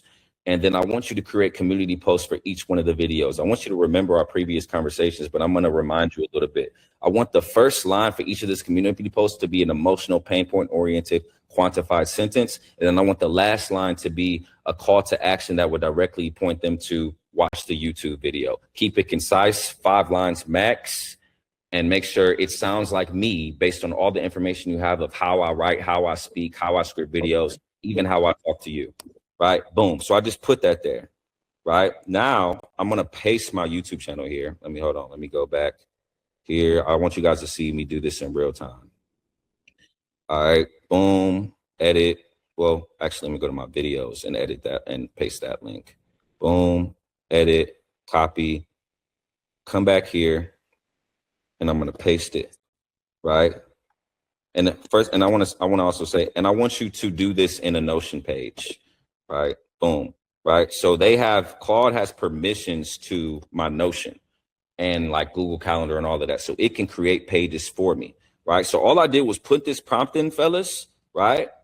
And what it did was create this, right? These are the exact prompts that you'll see if you look at my community posts. And they sound like me. It's some shit I would say. January 1st, most men made a promise to themselves. 5 months later, 90% of them already broke it. We're exactly halfway through 2026, 7 months left. That's 214 days to decide the man you want to become on December 31st. Most men will waste time the way they wasted the first 5. I refuse to be that. You can't tell me this don't sound like me, fellas. This just sounds just like me, right? And then it's just directly taking them to the video, right? This is an easy way to increase your watch time, increase your views, because dweebs is scrolling. When people scrolling, they see the community post and they're like, oh shit, I missed this vid, and they clicking it, right? But I would be dumb to sit here and type these out, which is something I used to do before I knew about Claude, when I can take an hour on the first day of the month and have it do this for me and create all of these. And then all I got to do is paste them in there, right? So that's the first way I use Claude, right? The second thing I do is like a monthly video assessment, right? So like I forget what prompt I have, but I'll do it live, right? So I say something along the lines of like, I need you to analyze all of my videos within the last previous month based on the information I'm going to give you below. And I need you to basically score and rank each video based on the comments, the likes, and the views, and then give me an analysis on what I can double down on to increase my revenue within my business and get to 100K a month.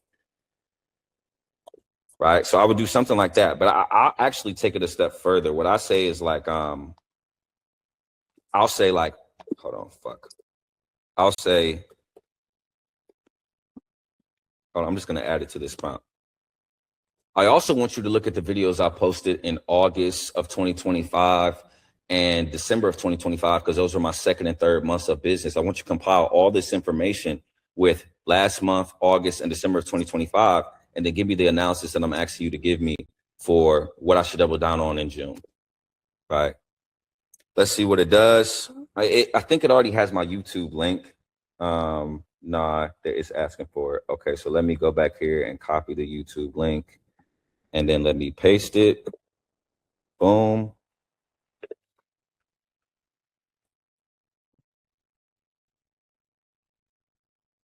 And I'll do this every month as well.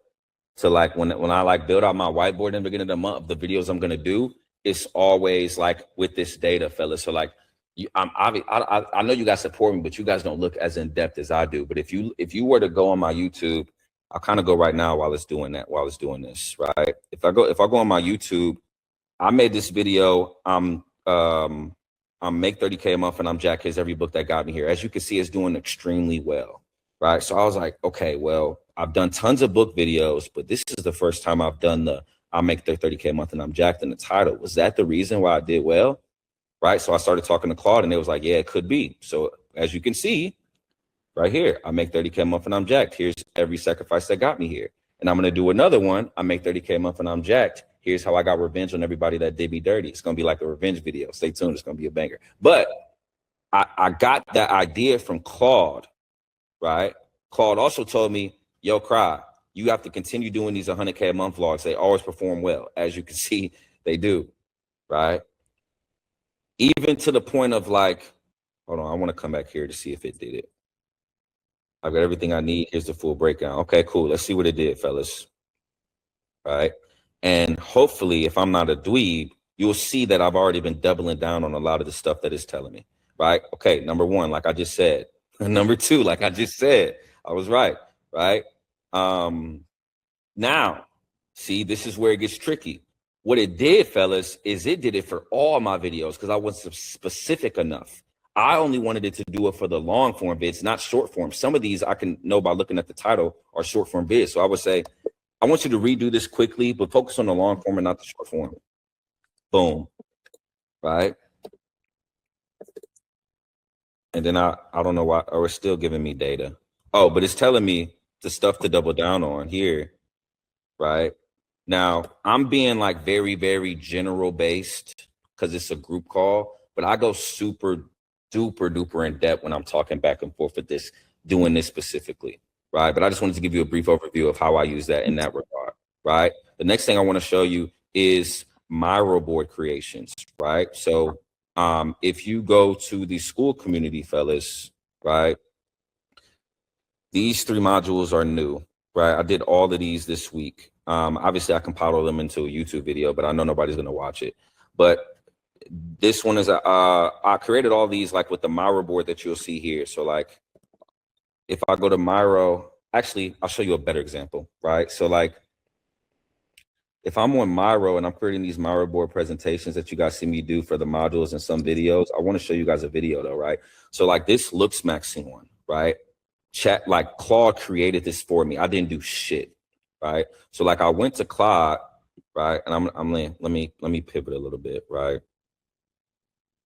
Can I stop this? Yeah, see, it's going super in depth.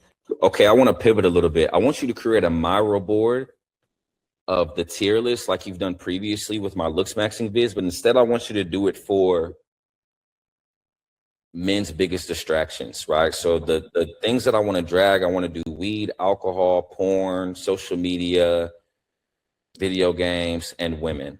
And then I do want you to do the S tier, the D tier, and so on, but label the tiers on the left-hand side. Make it look colorful and aesthetically pleasing, and do it as efficiently as you can. Boom. So let's see what it does. This is why Claude is my second favorite, because it like can do stuff for you. As far as my knowledge, fellas, I want to say Claude and the one that's I'm going to go over next is the only one that can really do stuff for you in real time. Right? So, oh shit, I forgot to tell him to make it into a Miro board, right? Okay, this looks decent, but I want you to make it into a Miro board like you've done previously. I'll give you an example below. So what I would do now is I would come back here and I'm going to copy this, right? So it has a reference of what I want, which is a major thing that has helped me a lot with AI. Always give them a reference of what you want, even if it's your work or somebody else's, it really doesn't matter, right? Boom, I paste it, right? And it says, let me pull up that board so I can match the exact style.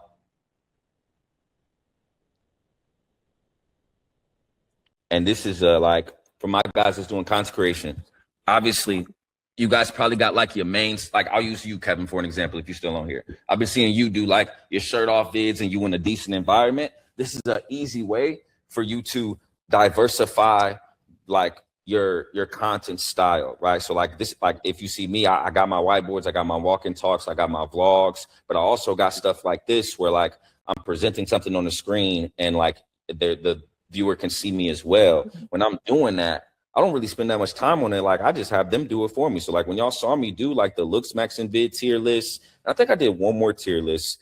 It literally created it itself. I didn't even know how to fucking create that, to be honest with you. Right. So if it's live on your board. Okay. Provide for me the link. Where's the link? The fuck? Okay. Boom. All right, so let me copy this, fellas. Hopefully this shit don't work out, man. Holy fuck. All right. Hold on. I just want to copy this link, doggy. Copy link. Okay. All right. Boom, it did it. Right, so I would just drag these here. Boom, let me zoom out so y'all can see the full thing.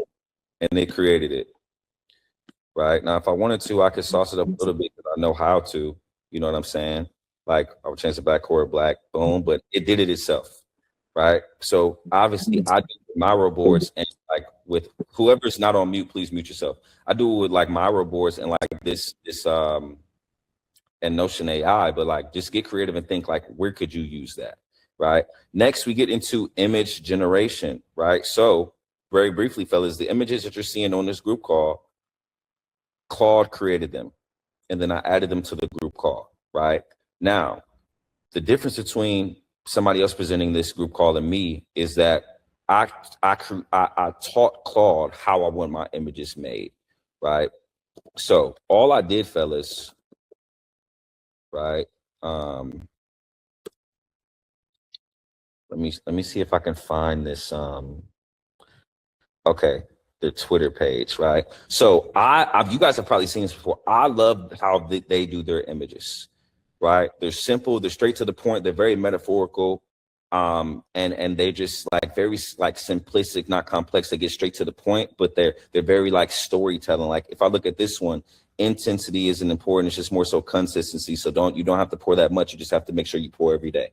So I literally talked to Claude and told him like, yo, that's how I want you to do my images. And I pasted that link to that Twitter page. And now, like if I come back here and ask Claude, tell me how I like my images for my group call, just to make sure that you remember. Right. And it's going to literally tell me a description of like basically what I just showed you. So dark background. I don't know why I'm saying neon green. I've never said that shit. Right. It's actually missing some things, right? So I'll say, what about the metaphorical dynamic? Why didn't you include that? right? I see what it says. It's gonna be like, oh yeah, I forgot. Watch. So this is really what it is. It's really, when I tell them to create an image, it's taking all of this stuff in consideration and this. All right. So I would just say, moving forward, please don't forget that metric. That's very, very important. Thank you. All right. Boom. But it's creating like these images that you're seeing. You know what I'm saying? I also use Claude to build prompts for additional platforms, right? So I'll give away some really, really good sauce, right? So I'll use Jamad. Jamad, blah, blah, blah, blah, blah. Okay, if I go to Jamad's dashboard and I go to his time management audit, right? Actually, was it Jamad? Who did I just do? It wasn't Jamad. I don't think it was you, Jamad. Who did I just have a call with? It was Miles B, right? Miles B had a very solid time management audit, right? If I go to his time management audit, boom, right? Or I go to my breakdown of it, right? How I break it down to you guys, right? I had Claude help me create a prompt for Notion AI to be able to dissect this and only look for what I need out of it, right? Now, I still read this all the way through, just like I would. Like, I'm not a dweeb. Like, a lot of people, they would just use AI like I do for like I did for like creating that group call and then perform the group call. Like, I just use AI to like structure shit, but I'm still like triple proofing it because, as you can see, it's not perfect, right? But I've trained it so much that it knows this is what I need for this, right? Or Claude created a prompt for me to put in here. So every time you guys do this, I have everything I need right here, and then I can create this stuff down here, right? So that's another way that I use AI. Let me go back to another way I use Claude. The last way, fellas, Oh, that was the last one. So number 5, my favorite one of them all, fellas, Poke, right? By the way, all of these are hyperlinked under the big images. So when I put this in the group or in the school community, you'll be able to click them and do what you wish to if you haven't used them before, right? This is my favorite one. This is the one Jamal was talking about at the beginning of this call, fellas. I put him on with it, and really, it's no gatekeeping. It's for all of you guys. I spoke about this AI before, right? But this AI, man, I literally use it for everything personal and business related, if I'm being honest with you. One thing I use it for is like if I reschedule your guys' calls. This AI is like, it's like in your phone, fellas, right? So like this one is like, it's like, I'm not sure if you guys can see my screen, but I literally call it 1% Academy COO. And like, you just have text conversations with it. And it talks to you like Jamal will tell you firsthand. Me and Jamal have been texting about this all week. It talks to you like a human, bro. Right? Like my shit be saying, doggy, you got 110 days left to retire your mom. Where the fuck you at?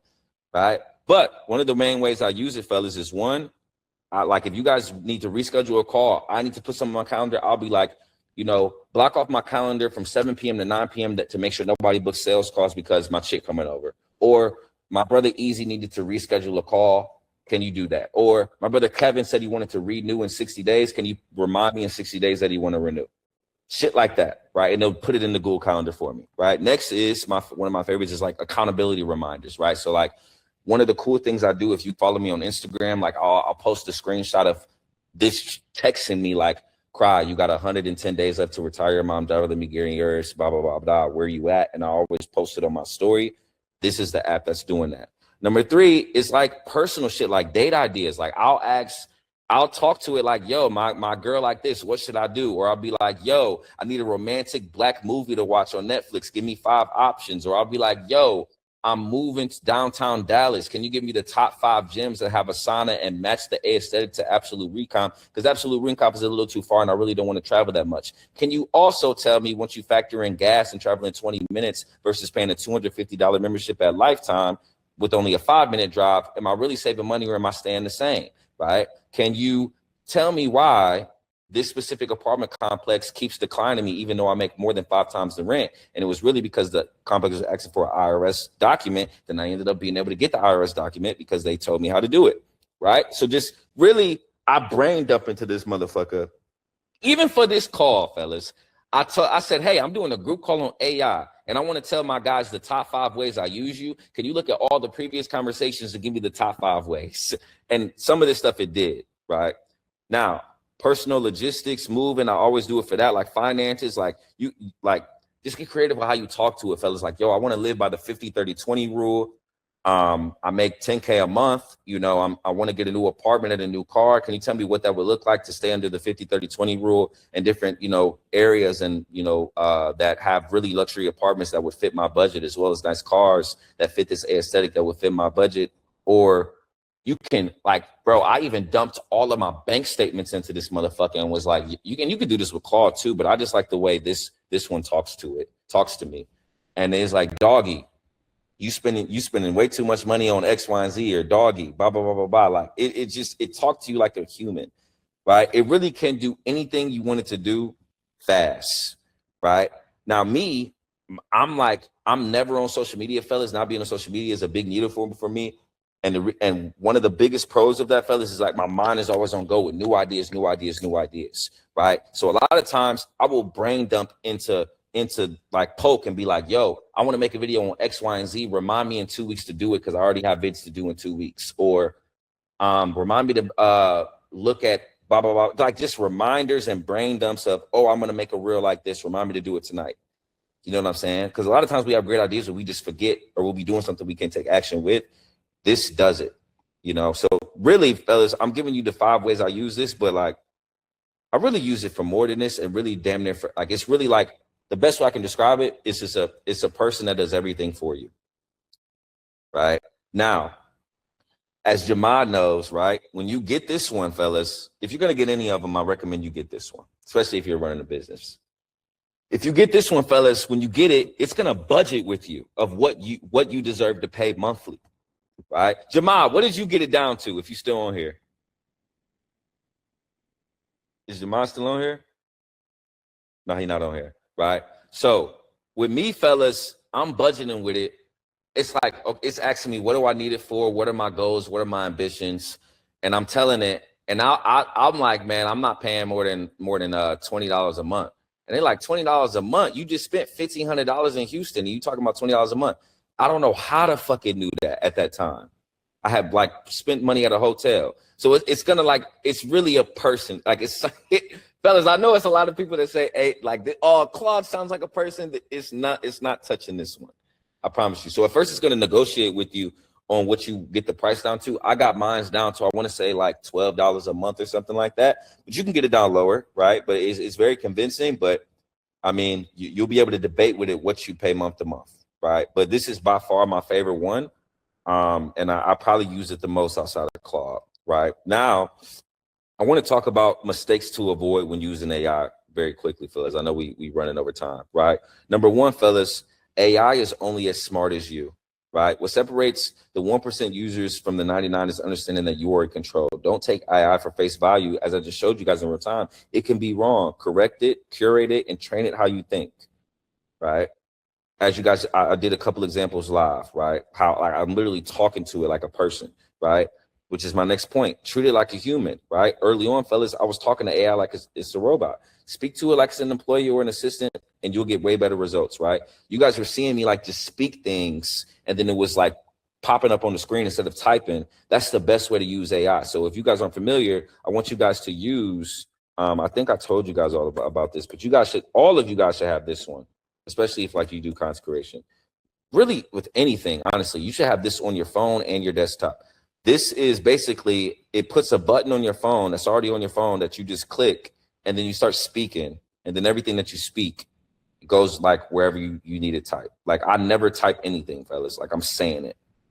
That's how I use it, right? Now you guys can probably use that for taking notes on a book, right? For up until 3 months ago, fellas, every time I would take notes to a book, I would be typing it. Now I just say it, right? But I use it for scripts, building out these group calls, you know, as I just showed you, just talking to it, getting rapport, because you're going to be able to flow and speak better than typing, and faster, and get better dialogue faster than typing to AI. Always speak to it. So I recommend you guys definitely get this as well, right?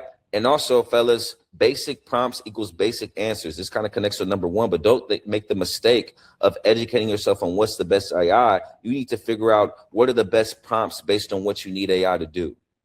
The people who have the best prompts are going to be the millionaires. It's not like, oh, they discovered this new AI. No, it's how can you train? Think of AI as like a toddler robot, and you got to train that toddler robot to be a millionaire or to be jacked. You got to teach it everything. You got to start thinking like you, walking like you, talking like you, right? That comes from prompts, not the platforms, right? So a dweeb prompt for me, if I would have just said, hey, can you look at my YouTube vid to tell me, you know, ones I should redo again? Like, nah, I said, analyze the comments, the views, look at these months specifically that I had my best months of business, and then analyze it and tell me what I should be doubling down on, right? I went in depth with those prompts. You'll get better with reps, fellas, but most of it is just a mental block of this isn't a robot. This is another me that I'm talking to, right? Blah, blah, blah, blah, blah, blah. Next, fellas, that connects with this, brain dump into AI. So it doesn't matter what platform you use, Grok, ChatGPT, Glob, Poke, Notion AI. You need to give it context, right? So it knows how to like answer things for you. This is part of having good prompts. So like anything content creation related or business related, Claude knows that my number one objective is to make 100K a month. So it's always answering on that like in that dynamic. It's not answering like, yo, I'm just trying to make $1,000.